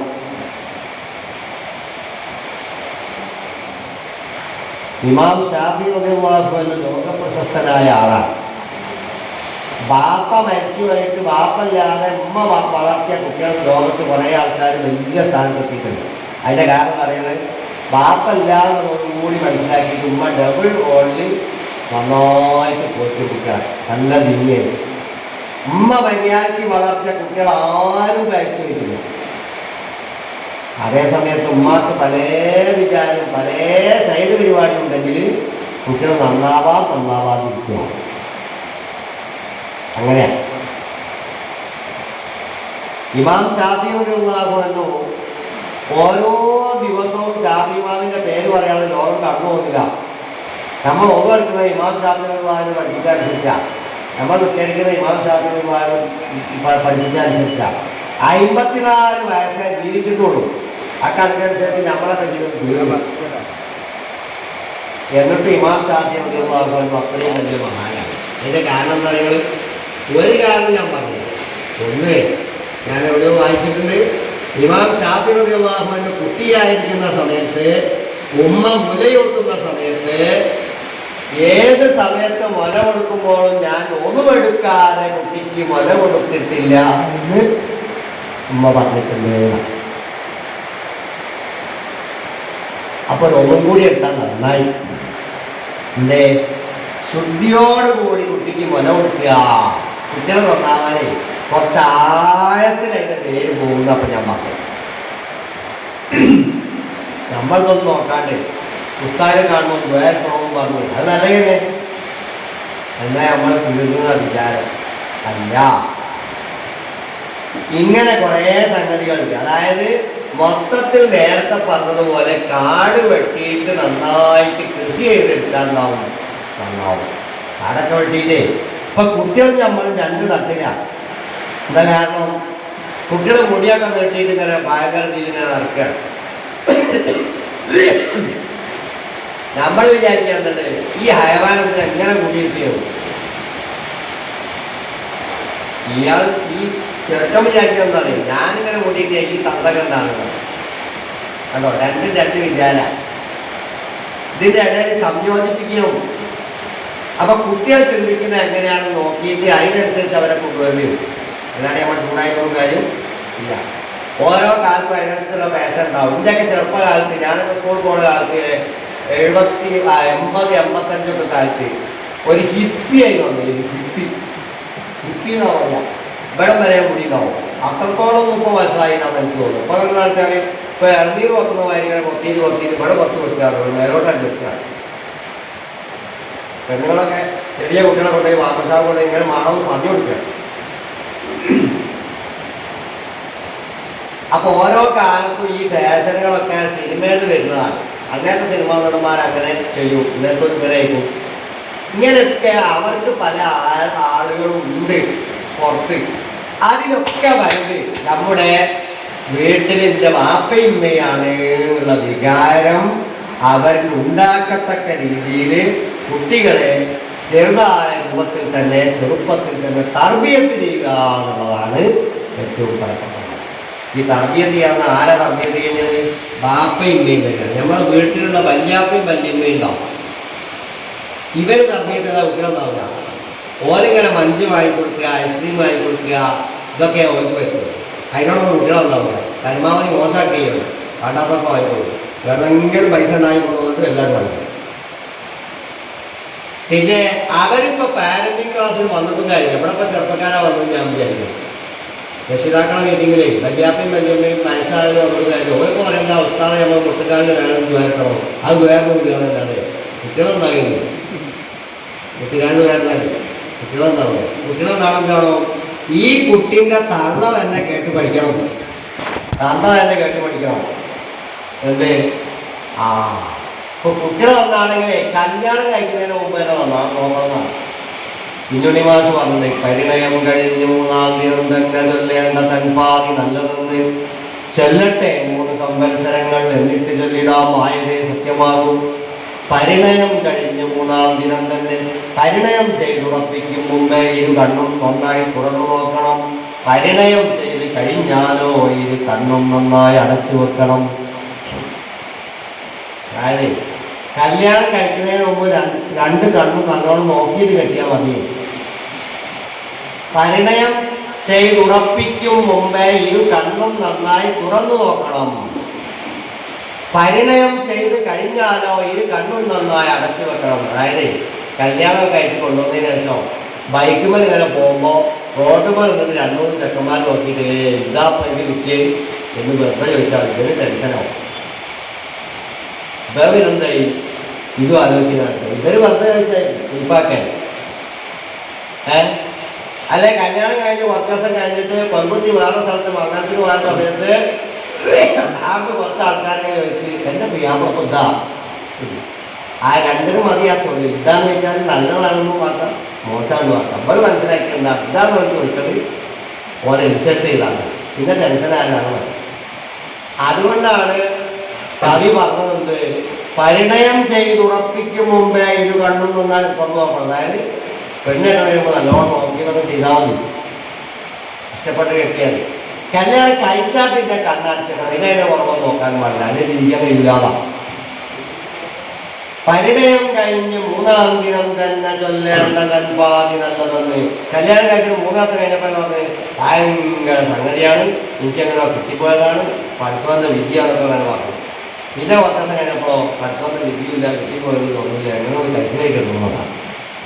അതാണ് പരിണയം കഴിഞ്ഞ് 3-ാം ദിനം തന്നെ ചൊല്ലേണ്ട തൻപാതി നല്ലതെന്ന് ചൊല്ലട്ടെ 3 സംവത്സരങ്ങൾ എന്നിട്ട് ചൊല്ലിടാമായതേ സത്യമാവും. 3 കൊല്ലെന്ന് പറഞ്ഞാൽ 3 മഴക്കാലവും 3 വേനൽക്കാലവും കഴിയുമ്പോഴേ മനുഷ്യന്റെ സ്വഭാവം ചെത്തി കൊണ്ടിരിക്കുന്നു. അണ്ടിയോടടുത്താലേ മാങ്ങന്റെ പൊടി അറിയുന്ന അടിയിലകൾ അത് തന്നെ കാണും. അപ്പൊ കുറച്ച് കഴിയുമ്പോഴേ തിരിയും. ഇതൊക്കെ മനസ്സിലാക്കിയിട്ട് വേണം പെരുമാറാൻ കഴിയണം. അവ നല്ല കുടുംബത്തിൽ നിന്ന് നല്ല ദീനുള്ള കുടുംബത്തിൽ നിന്ന് കല്യാണം കഴിക്കണം. ദീനുള്ള കുടുംബത്തിൽ നിന്ന് ക്രിയാപ്പിനെ എടുക്കണം. എന്നിട്ട് അതിന് നല്ല കുട്ടികളുണ്ടാവണം. നിങ്ങൾക്ക് ദീനീ വിദ്യാഭ്യാസം ഉണ്ടാവണം. ദീനിനെ കുറിച്ച് അറിയണം. എന്നിട്ട് നന്നായിട്ട് പരിപാലിക്കണം. വീട്ടിൽ നല്ല വർത്താനം പറയണം. ചില വീടുകളിലൊക്കെ പുറത്തിറങ്ങിയാൽ നമ്മൾ നല്ലോണം വർത്താനം പറയും. വീട്ടിനുള്ളിൽ ഭയങ്കര അശ്ലീലേക്ക് പറയും.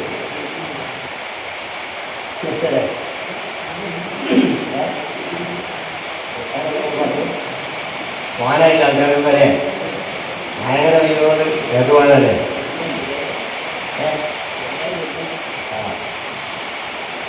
പിന്നെ അപ്പോ അങ്ങനെ നമ്മളെ വീട്ടിലുള്ള സംസാരം ഇപ്പൊ മദ്രസയിലൊക്കെ കുട്ടികളൊക്കെ പരിശോധിച്ചാൽ ഏത് കുട്ടികളാണ് തെറി പറയുന്നത് നോക്കിയാൽ നേരെ പൊരക്കണ്ട് വിട്ടാൽ അവിടെ പഠിക്കുന്നതാണ്. അടുക്കളയിലാണ് എല്ലാം തെരിയാൻ. പിന്നെ ബെഡ്റൂമിലെത്തും, അവിടെ പുറത്തൊക്കെ തെറി എന്ന് പറഞ്ഞാൽ തെറിച്ച് വരുന്നത് എന്നാണ് മലയാളത്തിലേക്ക് അർത്ഥം. നമ്മളെ മനസ്സിൻ്റെ ഉള്ളിൽ നിന്ന് തെറിച്ച് വരുന്നതിനാണ് തെറി എന്ന് പറയുന്നത്. നല്ല വാക്കാണ് തെറിച്ച് വരില്ല, മെല്ലെ മെല്ലെ വരും. ഇത് തെറിച്ചു കൊണ്ട് വരും. അതാരും പറയാത്ത ആൾക്കാർ പേടിച്ചിട്ട് എല്ലാവരുടെ മനസ്സിന് തെറി ഉണ്ട് എന്നാണ്. നല്ല വാക്ക് പറയാൽ കലിമത്ത് ത്വയ്യിബത്ത് സ്വതക്ക, നല്ല വാക്ക് സ്വതക്കയാണ് എന്നാണ്. അത് പറയണമെന്നാണ്. ഒരിക്കലൊരു വീടിൻ്റെ ഉമ്മറത്ത് ചാരുകസാരയിൽ ഇങ്ങനെ കിടക്കുകയാണ് 84 വയസ്സുള്ള ഒരു വയോവൃദ്ധൻ. ആ വീടിൻ്റെ വല്യപ്പൻ കുറേ പേർക്കുട്ടികളുണ്ട്. അപ്പം 4 വയസ്സായ ഒരു കുട്ടി വന്നിട്ട് ഇങ്ങനെ വല്യപ്പനോട് പറഞ്ഞു, വല്യപ്പ ഇങ്ങനെ കണ്ണടക്കുന്നതാണ്. അപ്പം കുട്ടികൾ പറഞ്ഞു എന്തിനാ, വല്യപ്പ പറഞ്ഞു എന്തിനാ മോളെ ഞാൻ കണ്ണടക്കുന്നത്, വയസ്സായാൽ പിന്നെ വേറെ കുട്ടികളൊക്കെ പറഞ്ഞത് ഇങ്ങനെ കേട്ട് നിൽക്കാനാണ്, വേറെ നിർവാഹം ഉണ്ടാവില്ല, എനിക്ക് പറയാൻ കഴിയില്ലല്ലോ. അപ്പം അങ്ങനെ ഇരിക്കുകയാണ്. എന്തിനാ കണ്ണടക്കുന്നത് എന്ന് ചോദിച്ചു. അപ്പോൾ കുട്ടി പറഞ്ഞു കണ്ണടക്കി ഇന്നലെ ഞാൻ പറഞ്ഞുതരാം. അങ്ങനെ കുട്ടി എൻ്റെ കസാരമ കയറിയിട്ട് ബാപ്പൻ്റെ കണ്ണങ്ങോട്ടാണ്. ബാപ്പനെ കണ്ണടച്ചതിന് ശേഷം എന്ത് പറയാ കുട്ടി, ഇനി ഈ വീട്ടിൽ സമാധാനം ഉണ്ടാവുമോ? ഇനി ഈ വീട്ടിൽ സമാധാനം ഉണ്ടാവുമോ? ഭർത്താവിൻ്റെ പോക്ക് അറിയാൻ വേണ്ടി പറഞ്ഞാട്ടോ. എന്താ കാര്യം തന്നെ കുട്ടി അടുക്കളയിൽ നിന്ന് ഈ കുട്ടീൻ്റെ അമ്മ പറയുന്നപ്പോൾ കേൾക്കുന്നുണ്ടത്, ഈ ബാപ്പ ഒന്ന് കണ്ണും ചേരെ ഇവിടെ ഉണ്ടാവും, സമാധാനം ഉണ്ടാവുമോ? ഞാൻ ഇയാളെങ്ങനെ ഒരു പറഞ്ഞു വയസ്സായാൽ മതിയല്ലോ. അപ്പൊ മര്യാദക്ക് ഉണ്ടാവും ഒരു അലർജി ആയിട്ട് പോകും. അപ്പോൾ ഓര് പലതും പറയും, ഈ ബാപ്പയും പേരും ഒന്ന് കണ്ണടിച്ചാലേ പോയി നമുക്കൊരു സമാധാനം ഉണ്ടാവും. ചില പറയുന്ന രസം ബുദ്ധിമുട്ടൊക്കെ ഉണ്ടാവും പറയും, എന്നാണ് റബ്ബെ ഈ നരകത്തു നിന്ന് രക്ഷപ്പെടുക? ഏത് ഈ ബാപ്പയും പോലും ഇല്ലാത്ത ലോകമാണോ ഒരു സ്വർഗമായിട്ട് കൂട്ടുന്നത്? നിങ്ങൾ ഒരു കാര്യം മനസ്സിലാക്കണം, നമ്മൾക്കൊക്കെ വയസ്സാവും, ഈ പറയുന്നവർക്കും വയസ്സാവും. നിങ്ങളൊക്കെ മൂത്രമൊഴിച്ചു പറയാണ്, അന്നും വേണം ഒരാൾ. നമ്മൾ ഇന്നെന്താണോ ചെയ്യുന്ന സേവനം അതിൻ്റെ പ്രതിഫലമായിട്ട് വന്നു കിട്ടുക. അത് മനസ്സിലായിക്കൊള്ളില്ല. നമ്മൾ കുടുംബമായിട്ട് ജീവിക്കുന്നതൊക്കെ നമുക്ക് വേണ്ടി മാത്രമൊന്നുമല്ല. കല്യാണം കഴിക്കുന്നതിൻ്റെ ലക്ഷ്യങ്ങൾ എന്തൊക്കെയാണ്? കല്യാണം കഴിക്കുന്നതിൻ്റെ ലക്ഷ്യം പ്രത്യുൽപാദനമാണ്, നമ്മുടെ തലമുറ ഉണ്ടാവുന്നതാണ്. ലൈംഗിക ആവശ്യങ്ങൾ നിർവഹിക്കുക എന്നുള്ളതാണ് രണ്ടാമത്തത്. അത് വിഹിതമായ മാർഗത്തിലൂടെ നിർവഹിക്കപ്പെടുന്നതാണ്. പിന്നെ കുടുംബം നിലനിൽക്കണം എന്നുള്ളതാണ്. പിന്നെ നമുക്ക് എന്താ പറയുക, വൃദ്ധരായ ആളുകളെ സംരക്ഷിക്കുക എന്നതും വിവാഹത്തിന്റെ ലക്ഷ്യമാണ്. ഖുർആൻ നേരിട്ട് പറഞ്ഞതാണ്, ഇമ്മായബുലുഗന്ന ഇൻദക്കൽ കിബറ അഹദുഹുമാ കിലാഹുമാ ഫലാ തഖുൽ ലഹുമാ ഉഫിൻ വലാ തൻഹർഹുമാ വഖുൽ ലഹുമാ ഖൗലൻ കരീമാ വഖ്ഫിർ ലഹുമാ ജനാഹ ദില്ലി മിനർ റഹ്മ വഖുർ റബ്ബിർഹംഹുമാ കമാ റബ്ബയാനി സഗീറാ. ഖുർആൻ വലിയൊരു ആയത്ത് നീട്ടി തന്നെ പറഞ്ഞു, വിഷയം വലിയതായതുകൊണ്ട്. മാതാപിതാക്കളോട് കരുണാമയമായി പെരുമാറണം. അവരിൽ രണ്ടിലേതെങ്കിലും ഒരാളോ രണ്ടുപേരുമോ രോഗാതുരരായാൽ അവരോട് ശാസനാരീതിയിൽ സംസാരിക്കരുത്, പെരുമാറരുത്, വെറുപ്പുള്ള കാര്യം പറയരുത്. വകുല്ലഹുമാ ഖൗലൻ കരീമാ, നല്ല വർത്താനം പറയണം. നമ്മുടെ വീട്ടിലൊക്കെ പ്രായമുള്ള ആൾക്കാരൊക്കെ ഉണ്ടായാൽ നല്ല വീടുവാണെങ്കിൽ കക്കൂസ് പോയി വന്നിട്ട് കുറച്ച് വെള്ളം ഒഴിച്ചില്ലാന്നുണ്ടെങ്കിൽ എത്ര പറഞ്ഞാലും ഒഴിക്കില്ല എന്ന് പറയും. എത്ര പറഞ്ഞാലും കയ്യിൽ ഒഴിക്കാൻ അത് നമ്മൾ ഒഴിച്ചെടുത്താൽ മതി. ഓരോ മെമ്മറിയൊക്കെ പോയിട്ടുണ്ടാവും. അവർ ചെറുപ്പത്തിൽ ബാല്യക്കാരായിരുന്ന കാലത്തൊക്കെ ചെയ്ത ആൾക്കാർ തന്നെയാണ്. അവരെ നോക്കാൻ വേണ്ടി അല്ലാഹു തആല പരീക്ഷിക്കാൻ വേണ്ടി നമ്മുടെ അടുത്ത് തന്നതാണ്. നമ്മളിങ്ങനെ വേണ്ടാത്ത വർത്താനം പറഞ്ഞിട്ടുണ്ടെങ്കിൽ എന്താവും, ഇതെല്ലാം അമലും പൊടിഞ്ഞു പോകും. ഇതൊക്കെ കുടുംബത്തിൻ്റെ ലക്ഷ്യമാണ്. മക്കളെ നന്നാവണമെങ്കിൽ ഇങ്ങനെയൊക്കെ വേണോന്നപ്പം ഞാൻ പറഞ്ഞില്ല. നമ്മൾ സ്വന്തം ജീവിക്കാൻ വേണ്ടിയിട്ട് സുഖത്തിന് വേണ്ടി ബാക്കിയുള്ളവരൊക്കെ ഒഴിവാക്കുകയാണ്. മാതാപിതാക്കളോട് ഇഷ്ടമല്ല, വല്യപ്പനോട് ഇഷ്ടമല്ല, പരിചരിക്കേണ്ട ആൾക്കാരോട് ഇഷ്ടമല്ല. അങ്ങനെ പറ്റില്ല. മറ്റുള്ള ആളുകൾക്കും കൂടി വേണ്ടിയിട്ട് നമ്മൾ ജീവിക്കുമ്പോഴാണ് നമ്മുടെ ജീവിതം കളർഫുൾ ആകുന്നതില്ല. ഇതൊക്കെ നമ്മുടെ കുട്ടികൾ നന്നാകുന്നതിൻ്റെ ഭാഗമായിട്ട് നമ്മൾ ശ്രദ്ധിക്കേണ്ട കാര്യങ്ങളാകുന്നു എന്നാണ് ഇപ്പം ഞാൻ പറഞ്ഞത്. അപ്പൊ കുട്ടികളെ തർബിയത്ത് എന്ന് പറഞ്ഞാൽ തന്നെ പരിപാലനം എന്നാണ്. പരിപാലനം എങ്ങനെയാണ് തർബിയത്ത് ചെയ്യുന്നത്, പരിപാലിക്കുന്നത്? കുട്ടികളെ നമ്മളെന്താണ്, കുട്ടികൾക്ക് ഒരു എല്ലാ കാര്യത്തിലും കുട്ടികൾ രക്ഷിതാക്കളെ അനുകരിക്കുന്നുണ്ട് എന്നാണ്. ഇപ്പൊ തൊട്ടിൽ കിടക്കുന്ന കുട്ടിക്ക് പാട്ടാടി കൊടുക്കാൻ കഴിയുമാണ്, ലാ ഇലാഹ ഇല്ലല്ലാഹു ലാ ഇലാഹ ഇല്ലല്ലാഹ് ലാ ഇലാഹ ഇല്ലല്ലാഹു മുഹമ്മദുർ റസൂലുള്ളാഹ്.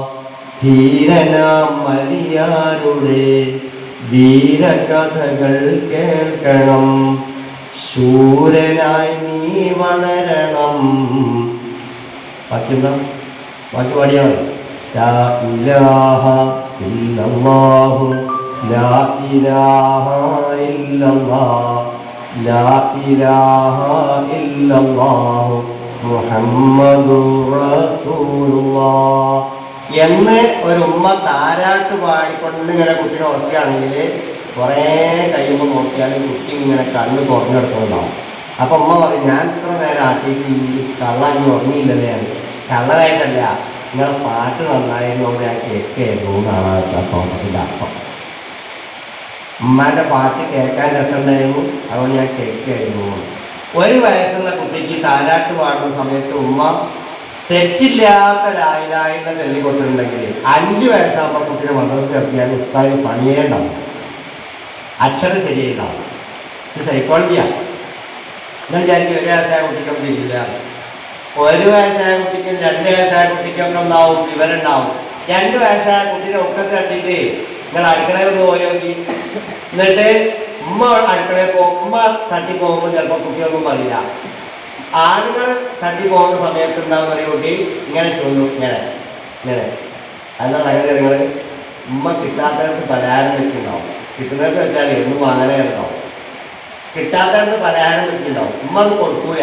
അപ്പൊ ആള് മാറി എടുത്തപ്പോൾ കുട്ടിക്ക് തിരിഞ്ഞില്ലാവോണ്ടാവും ഈ ആനുകൂല്യം നേടിയെടുക്കാൻ കഴിയുന്നു. അപ്പൊ കുട്ടിക്ക് അങ്ങനെ ചൊല്ലും. എത്ര വയസ്സ്? 2 വയസ്സുള്ള കുട്ടിക്ക്. അതിൻ്റെ അർത്ഥം എന്താ? കുട്ടിക്ക് വിവരം ഉണ്ടെന്നാണ്. കാര്യം നേടാൻ ആരെ സമീപിക്കണമെന്നും എങ്ങനെ സമീപിക്കണമെന്നും അതിന്റെ രീതി എങ്ങനെയാണെന്ന് കുട്ടിക്ക് അറിയാം. അതൊക്കെ നാട്ടിൽ നടക്കില്ലേ? ഇപ്പൊ കുട്ടിക്ക് അറിയാതാ. കുട്ടികളുടെ സ്ക്രിപ്റ്റ്, തിരക്കഥ അത് 3.5 വയസ്സാകുമ്പോൾ റെഡിയാവുന്നത്. ആ സമയത്ത് കൊടുക്കണം എന്നാണ് എല്ലാ കാര്യവും. നമ്മൾ കൊടുക്കാൻ പറ്റിയ എല്ലാ കാര്യവും അത് വീട്ടിൽ നിന്ന് കൊടുക്കണം എന്നാണ് പറഞ്ഞത്. ദീൻ അടുക്കളയിൽ നിന്ന് മേലോട്ട് വരണമെന്നാണ്. മിഹറാബിന്ന് താഴോട്ടല്ല, അടുക്കളയിൽ നിന്ന് മേലോട്ട് വരണമെന്നാണ്. നമ്മളെ സ്ത്രീകൾക്കൊക്കെ ഈ വിവരമൊക്കെ എല്ലാവർക്കും ഉണ്ടാക്കി കൊടുത്തിട്ട് ഓരോ കെട്ടിച്ചാൽ മതി. അങ്ങനെ കെട്ടിച്ച കുട്ടികളുണ്ടാകുന്ന മക്കളൊക്കെ നന്നായി തീരുന്ന ഇങ്ങനത്തെ കോഴ്സ് കൊടുക്കുക, ഒരു സർട്ടിഫിക്കറ്റ് കൊടുക്കുക. ആ സർട്ടിഫിക്കറ്റിൽ ഓരോ കല്യാണം കഴിക്കുക. എന്നിട്ട് ആ ചങ്ങായിനെ നന്നാക്കുക. എന്താണ്ടാവും? നേരത്തെ പറഞ്ഞമായി 25 ഏക്കർ വെട്ടി നന്നാക്കിയ മാതിരി, കാട് വെട്ടിയ മാതിരി നന്നാക്കിയാൽ എന്താവും? കുറേ അങ്ങോട്ട് നന്നാവും. അല്ലെങ്കിൽ നമ്മൾ പലതും കേൾക്കേണ്ടി വരും. ആൾക്കാർക്കൊക്കെ ചിന്തിക്കാൻ തുടങ്ങിയപ്പോൾ അറിയും, ഉമ്മാനായിട്ട് വെട്ടിക്കൊന്ന്, ഭാര്യനായിട്ട് ചവിട്ടിക്കൊന്ന്, ഒരു ചന്താമര കുറേ ആൾക്കാർക്ക് കൊന്ന്. എന്നിട്ട് പോകുമ്പോൾ ചന്താമര പറയാണ്, എന്തോ വിശപ്പുണ്ട് ചോദിച്ച സമയത്ത് വിശപ്പുണ്ട്, ഒരുത്തനെയും കൂടി ശരിയാക്കാൻ ഇതിന് സമയം കിട്ടിയില്ല, അതിപ്പോൾ എന്താ ചെയ്യാന്ന് വെച്ചാൽ. ഇങ്ങനത്തെ ആൾക്കാരെ വിവരങ്ങളൊക്കെ കേൾക്കുമ്പോഴാണ് നമ്മൾ മക്കളെ പറ്റി ആലോചിക്കുന്നതാണ്. ആളുകൾ മയക്കുമരുന്നിലേക്ക് പോകുന്നത് എന്തുകൊണ്ടാണെന്നറിയോ? ജീവിതം ആനന്ദകരമല്ലാത്തതുകൊണ്ടാണ്, എൻജോയബിൾ ആകുന്നില്ല. നമ്മൾ ജീവിതം എല്ലാവർക്കും വേണ്ടി ആർക്കും ഉല്ലസിക്കണം. 10 ഉറുപ്പ്യക്ക് ജോലി ചെയ്താൽ 8 ഉറുപ്പ്യക്ക് സാധനം വാങ്ങി 2 ഉറുപ്പ്യ വെച്ചക്കണമെന്നുള്ള ചിന്തയൊന്നുമില്ല. എത്ര ശമ്പളം കിട്ടിയാലും എന്താണോ അടുത്ത ഞായറാഴ്ച ഊട്ടിയിലോ കൊടൈക്കനാലോ ഏതെങ്കിലും ഒരു ഹലാക്ക് പോയി അത് തീർക്കണമെന്നാണ്. അങ്ങനെ ഫ്രീഡം കൂടിയ ഒരു കാലഘട്ടത്തിൽ നമ്മൾ ഇരിക്കുന്നത്. സ്വാതന്ത്ര്യം കൂടുതലായി, ആർക്കും ആരെയും പേടിയൊന്നുമില്ല. ഇപ്പം തെറ്റിയാന്താണ്, എടുത്തു പോകാൻ ബൈക്കുമുണ്ട്, പോകാൻ റോഡുമുണ്ട്, വൈമം തിന്നാൻ മന്തി വാങ്ങി തിന്നാൻ പൈസയുണ്ട്. പിന്നെ ആരെ പേടിക്കണം? ഭയങ്കര സ്വാതന്ത്ര്യമാണ്, ഓവർ സ്വാതന്ത്ര്യമാണ്. അങ്ങനെയുള്ള ലോകത്ത് ജീവിക്കുന്ന സമയത്ത് നമുക്ക് നല്ലതെന്നാണ്. ഞാൻ നിർത്തി അവസാനത്തെ പോയിന്റ് പറഞ്ഞ് നിർത്തുകയാണ്. അതായത് അങ്ങനെയുള്ള ലോകത്ത് നമ്മൾ ജീവിക്കുമ്പോൾ നമുക്ക് എന്താ നല്ലത്? കുട്ടികൾ സ്വയം നന്നാകുന്ന രൂപത്തിലേക്ക് നമ്മുടെ ലൈഫ് നേരെയാക്കുകയാണ്. നമ്മുടെ ലൈഫ് പറഞ്ഞാൽ നമുക്ക് കുട്ടികളെങ്ങനെയാണ് ചെയ്യേണ്ടതെന്നുള്ള അത് അതുപോലെ നമ്മൾ ചെയ്ത് കാണിച്ചിരിക്കാവുന്നതാണ്. കടപ്പുറത്ത് വീടുണ്ടാക്കിയതാണ്. 2 വയസ്സായ കുട്ടിയുണ്ട്. ഈ കുട്ടി വെള്ളത്ത് പോകുമോ പേടിയാണ് അയാൾക്കുന്നത്. പുറത്ത് പണിയെടുത്ത് വൈകുന്നേരം 5 മണിക്ക് വരുവോളം ബേജാറുണ്ടാണ്.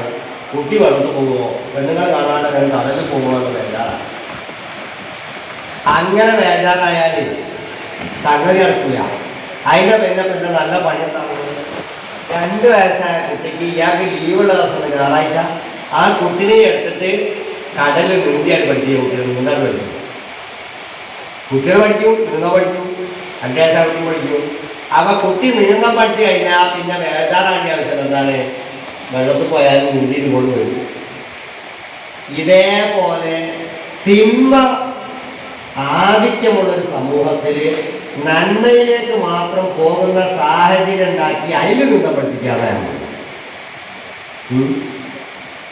കുട്ടീൻ്റെ അഭിരുചി മനസ്സിലാക്കുക. നമുക്കിവിടെ ധാരാളം കുട്ടികൾ SLC പാസ്സായാൽ A+ കിട്ടണം. എത്ര A+ കിട്ടണോ? 10 12 12 12 വിഷയമാണ്. അപ്പൊ ഇപ്പോഴത്തെ പിന്നെ വീട്ടിലുള്ള കുട്ടിക്ക് 8 A+ കിട്ടി. നമ്മളെ കുട്ടിക്ക് 4 A+ കിട്ടിയിരുന്നു. പിന്നെ ഉമ്മാർക്ക് ഭക്ഷണവും വേണ്ട, വെള്ളവും വേണ്ട, ഒന്നും വേണ്ട, TV കാണണ്ട, സീരിയലും വേണ്ട, കിടക്കം തന്നെ കിടക്കാം. തലവേദനയോട് തലവേദന.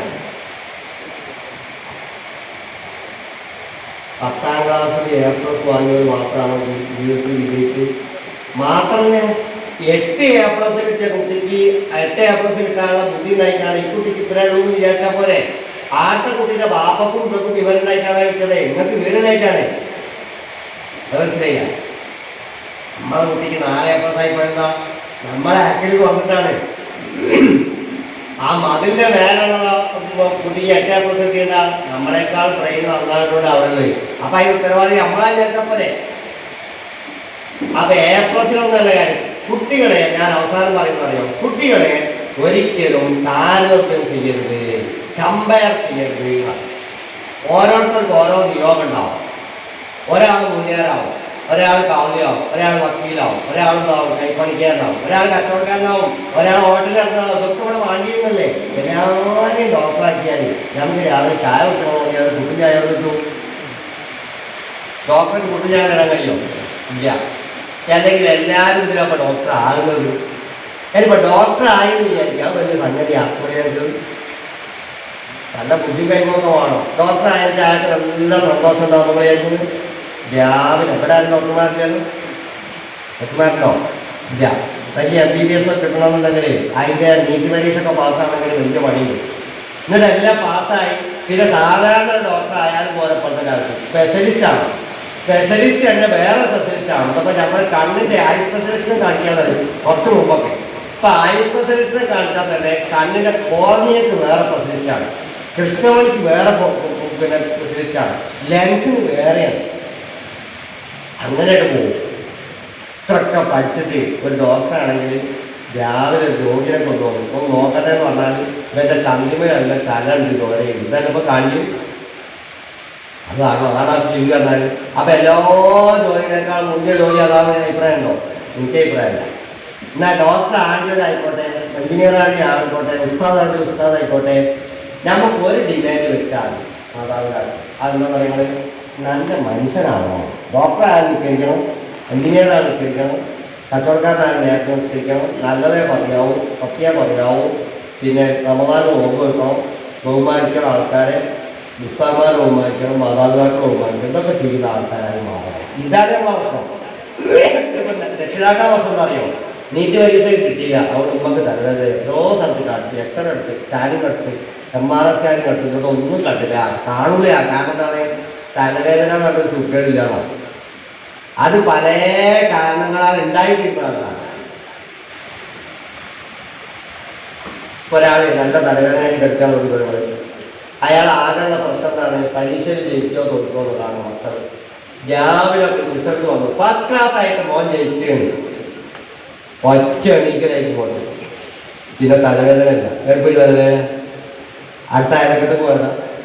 അല്ല, മാനസിക സമ്മർദ്ദം മൂലമാണ് ഹെഡേക്ക് ഉണ്ടാകുന്നതാണ്. അപ്പൊ നമ്മുടെ കുട്ടിയുടെ കാര്യത്തിൽ കമ്പയറിങ് വേണ്ട, എന്താവണമെന്ന് നിർബന്ധിക്കണം. നല്ല മനുഷ്യന്മാരായാലും ഞമ്മക്കും നാട്ടുകാർക്കും ഗുണം കിട്ടുന്നതായാലും പരലോകത്ത് അതിൻ്റെ മേലൊരു കേടില്ല എന്ന് ആഗ്രഹിച്ചാൽ മതി. അമിതമായി ആഗ്രഹിക്കേണ്ട. മാമ്പൂ കണ്ടും മക്കളെ കണ്ടും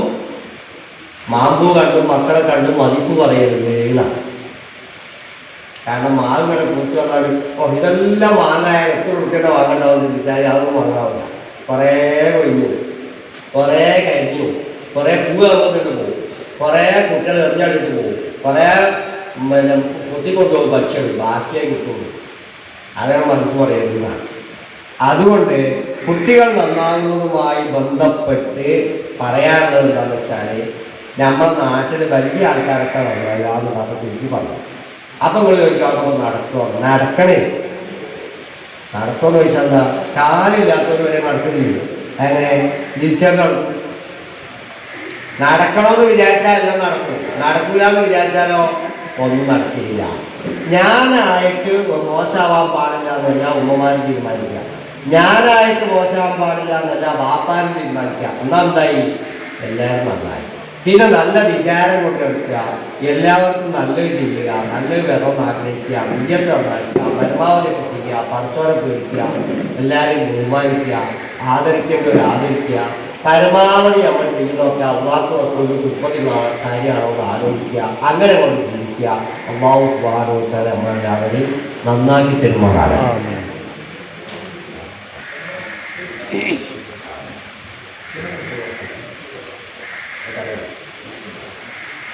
അവ നമുക്ക് വേക്കാം. അതിൻ്റെ മുമ്പേ ഇതെന്താ സാധനം? ഇത് ഗുരുനിധി എന്ന് പറഞ്ഞിട്ടൊരു സാധനമാണ്. ഇത് നമ്മളെ മദ്രസയിൽ പഠിപ്പിക്കുന്ന ഉസ്താദുമാർ വലിയ മഹത്വമുള്ള ആൾക്കാരാണ്. ഈ ഉസ്താദുമാരില്ലായിരുന്നുണ്ടെങ്കിൽ ഇത്രയും ദീപങ്ങളുണ്ടാവില്ല.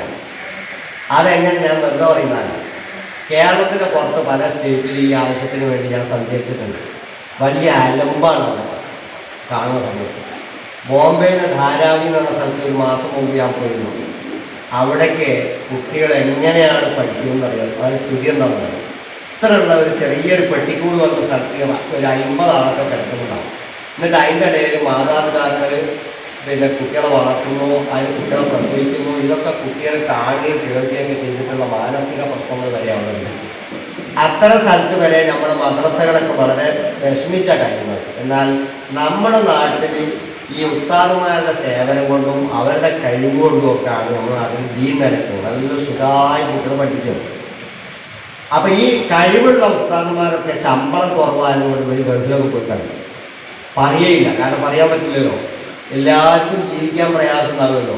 നമ്മൾ അരി വാങ്ങുന്ന കടയിൽ നിന്ന് തന്നെ ഉസ്താദുമാരും വാങ്ങുന്നത്, നമ്മൾ ഗ്യാസ് വാങ്ങുമ്പോൾ തന്നെയാണ് ഉസ്താദുമാരും വാങ്ങുന്നത്. അപ്പം എല്ലാവർക്കും ചിലവ് കണക്കാണ്. അപ്പം ഈ ഉസ്താദുമാരെ ശമ്പളമൊക്കെ കുറവായതുകൊണ്ട് സഹായിക്കാൻ ഞങ്ങളുടെ സംഘടന തീരുമാനിച്ചു. അങ്ങനെ ഉസ്താദുമാരുടെ സംഘടന അതിന് പല രൂപത്തിൽ അവർ സഹായിക്കാൻ തീരുമാനിച്ചു. എന്നിട്ട് ഞങ്ങളുടെ സഹായം വേണമെന്നല്ല പറയുന്നത്. അപ്പം താങ്ങി കൊടുക്കുക, അതിന് വീടുണ്ടാക്കി കൊടുക്കുക, കുട്ടികളെ കെട്ടിക്കുക, പ്രസവ സഹായം നൽകുക, പിന്നെ ആരെങ്കിലും ഒന്ന് ബൈക്കൊന്നോ മറ്റോ ആക്സിഡൻ്റ് ആയാലും അതിന് സഹായം കൊടുക്കുക, പിന്നെ ഹാർട്ട് പിന്നെ ഡയാലിസ് ചെയ്യുക, ഹാർട്ട് രോഗം വരിക, ക്യാൻസറിന് കീമോ ചെയ്യുക, ഇതിനൊക്കെ നമ്മൾ സഹായം കൊടുക്കണം. അതെന്തിനാ വെച്ചാൽ അവർ ഉറപ്പിച്ച് നിർത്താൻ വേണ്ടിയാണ്. അതിലേക്ക് ഭീമമായ സംഖ്യ വേണം. അതിൻ്റെ പുറമെയാണ് നേരത്തെ പുസ്തകം പറഞ്ഞത് 100 വീടുണ്ടായി കൊടുക്കുന്നത്. നേരത്തെ നമ്മൾ 64 വീടുണ്ടാക്കി പണി കഴിഞ്ഞിട്ടുണ്ട്. ഇപ്പോൾ 100 വീടുണ്ടായി കൊടുക്കുന്നുണ്ട്. അതിൻ്റെ 10 വീടിൻ്റെ പണി കഴിഞ്ഞു, 40 വീടിൻ്റെ പണി തീരാനായി. 100 വീട് 7 ലക്ഷം രൂപയുടെ വീടുണ്ടായി കൊടുക്കുകയാണ്. ഇതിലറിയാം അവർ സ്വന്തം വീട്ടിൽ താമസിച്ച് അഭിമാനത്തോടു കൂടി നിൽക്കുമ്പോൾ കുട്ടികളെ പഠിപ്പിക്കാൻ ഉത്സാഹം ഉണ്ടിക്കും. അപ്പം ദീനുണ്ടാവും.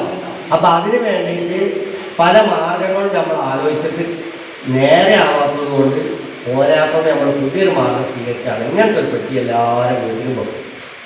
ഇതെപ്പോഴും എടുക്കാറൊന്നും ആൾ വരില്ല, ഒരു കൊല്ലത്തിൽ ഒരിക്കലേ വരുള്ളൂ. നേരത്തെ ഉസ്താദ് പറഞ്ഞ മാതിരി ആരെങ്കിലും വേണ്ട എന്ന് പറഞ്ഞാൽ പിന്നെ എന്നാലും വെക്കണമെന്ന് പറയുന്നത്. നേരത്തെ പറഞ്ഞാൽ ഹലാലും തൊയ്യബായിക്കണം, നല്ല ഭക്ഷണം കഴിക്കണം, ഉസ്താദ്മാർക്ക് കൊടുക്കാൻ നല്ലതായിരിക്കണം. അപ്പം തിരുപ്പതിയുള്ള വീട്ടിൽ വെച്ചാൽ മതി. ഈ പെട്ടി നമ്മളെ വീടുകളിലൊക്കെ കൊണ്ടുപോയിട്ട് അവിടെ വെച്ച് ഉസ്താദ്മാർ നിർദ്ദേശിച്ച് നമുക്ക് ഓരോ വർഷത്തിൽ ഇങ്ങനെ എടുക്കുമ്പോൾ അതിന് നല്ല പൈസ ഉണ്ടാക്കാം. ഇനി അധിക പൈസ വന്നാൽ നിങ്ങൾ ഓരോ പെട്ടി അവിടെ വെച്ചിട്ട് വരുമ്പോൾ കൊടുത്താൽ മതി. അത് എന്തെങ്കിലും നിയ്യത്ത് ചെയ്തിട്ട് നിങ്ങൾ ഇടുന്നത് നല്ലതാണ്. കാരണം എന്താണ്, എല്ലാ മദ്രസയിലും പഠിക്കുന്ന കുട്ടികൾ ഒറ്റ തെറ്റ് ചെയ്യാത്ത കുട്ടികളാണ്, നിഷ്കളങ്കരായിട്ട്. മദ്രസയിലൊക്കെ അൽഹംദുലില്ലാഹി റബ്ബിൽ ആലമീൻ എന്ന് പറഞ്ഞ് ഫാത്തിഹ സൂറത്ത് ഓതിയിട്ട് അവസാനം വലല്ലാഹീൻ ആമീൻ എന്ന് പറയുമ്പോൾ ചെറിയ കുട്ടികളോട് കൂടെ നമ്മളും ആമീൻ പറഞ്ഞാൽ ആ ദുആ അല്ലാഹു സ്വീകരിക്കും, നമ്മളൊക്കെ ഉണ്ടാവും. അപ്പം ഈ കുട്ടികളൊക്കെ പഠിക്കുന്ന മദ്രസയിൽ പഠിപ്പിക്കുന്ന എല്ലാ ഉസ്താദുമാർക്കും നമ്മളെ ഭാഗത്ത് 10 റുപ്യ കിടക്കട്ടെ, എൻ്റെ കാലിൻ്റെ വേദന മാറട്ടെ എന്ന് ചെയ്താൽ മാറുകയും ചെയ്യും. അതാണ് നമ്മൾ വെട്ടിയാണ്. കാരണം നന്മ ആഗ്രഹിച്ചുകൊണ്ട് എന്ത് കാര്യം ചെയ്താലും ഉണ്ടാവും, അത് സ്വാലിഹായാണ് മാറും. അങ്ങനത്തെ ഒരു പെട്ടിയാണ്. ഈ പെട്ടിങ്ങളെല്ലാവരും വീട്ടിൽ വെക്കുകയും ഉസ്താദ് നിർദ്ദേശിക്കുന്നതനുസരിച്ചാണ് എടുക്കുകയൊക്കെ ചെയ്യും. ജാമ്യം ഉണ്ടാവും എടുക്കാൻ ലാസ്റ്റ് ഒരു മതത്തൊക്കെ ജാമ്യം ഉണ്ടാവും. അത് നല്ല ഇതാണ്. അതിൻ്റെ ഉദ്ഘാടനം നമുക്ക് നിർവഹിക്കണം. അതിന് പുറമെ അതൊന്ന് ഉദ്ഘാടനം എല്ലാവരും ഒരു 3 സ്വലാത്തുണ്ട്. ഇവിടെ നമുക്ക് സല്ലല്ലാഹു അലാ മുഹമ്മദ് സല്ലല്ലാഹു അലൈഹി വസല്ലം സല്ലല്ലാഹു അലാ മുഹമ്മദ് സല്ലല്ലാഹു അലൈഹി വസല്ലം اللهم صل على محمد يا رب صل عليه وسلم അങ്ങനെ അതിൻ്റെ അവിടെ ഉദ്ഘാടനം ചെയ്താണ് അല്ലേ? ആർക്കാ കൊടുക്കുന്നത്? എന്താ പ്രസിഡന്റിൻ്റെ പേര്? ആജിയല്ലേ? ആജിയ അള്ളാഹുത്തലാക്കട്ടെ. നാസർക്കാർക്ക് കൊടുത്തിട്ട് പ്രസിഡന്റിന് കൊടുത്തിട്ട് ഉദ്ഘാടനം ചെയ്യാം. ഞാൻ തന്നെ ബിസ്മില്ലാ, ഇത് വിജയിച്ചിട്ട് അള്ളാഹുത്തല എല്ലാവർക്കും ബർക്കത്ത് ചെയ്യട്ടെ.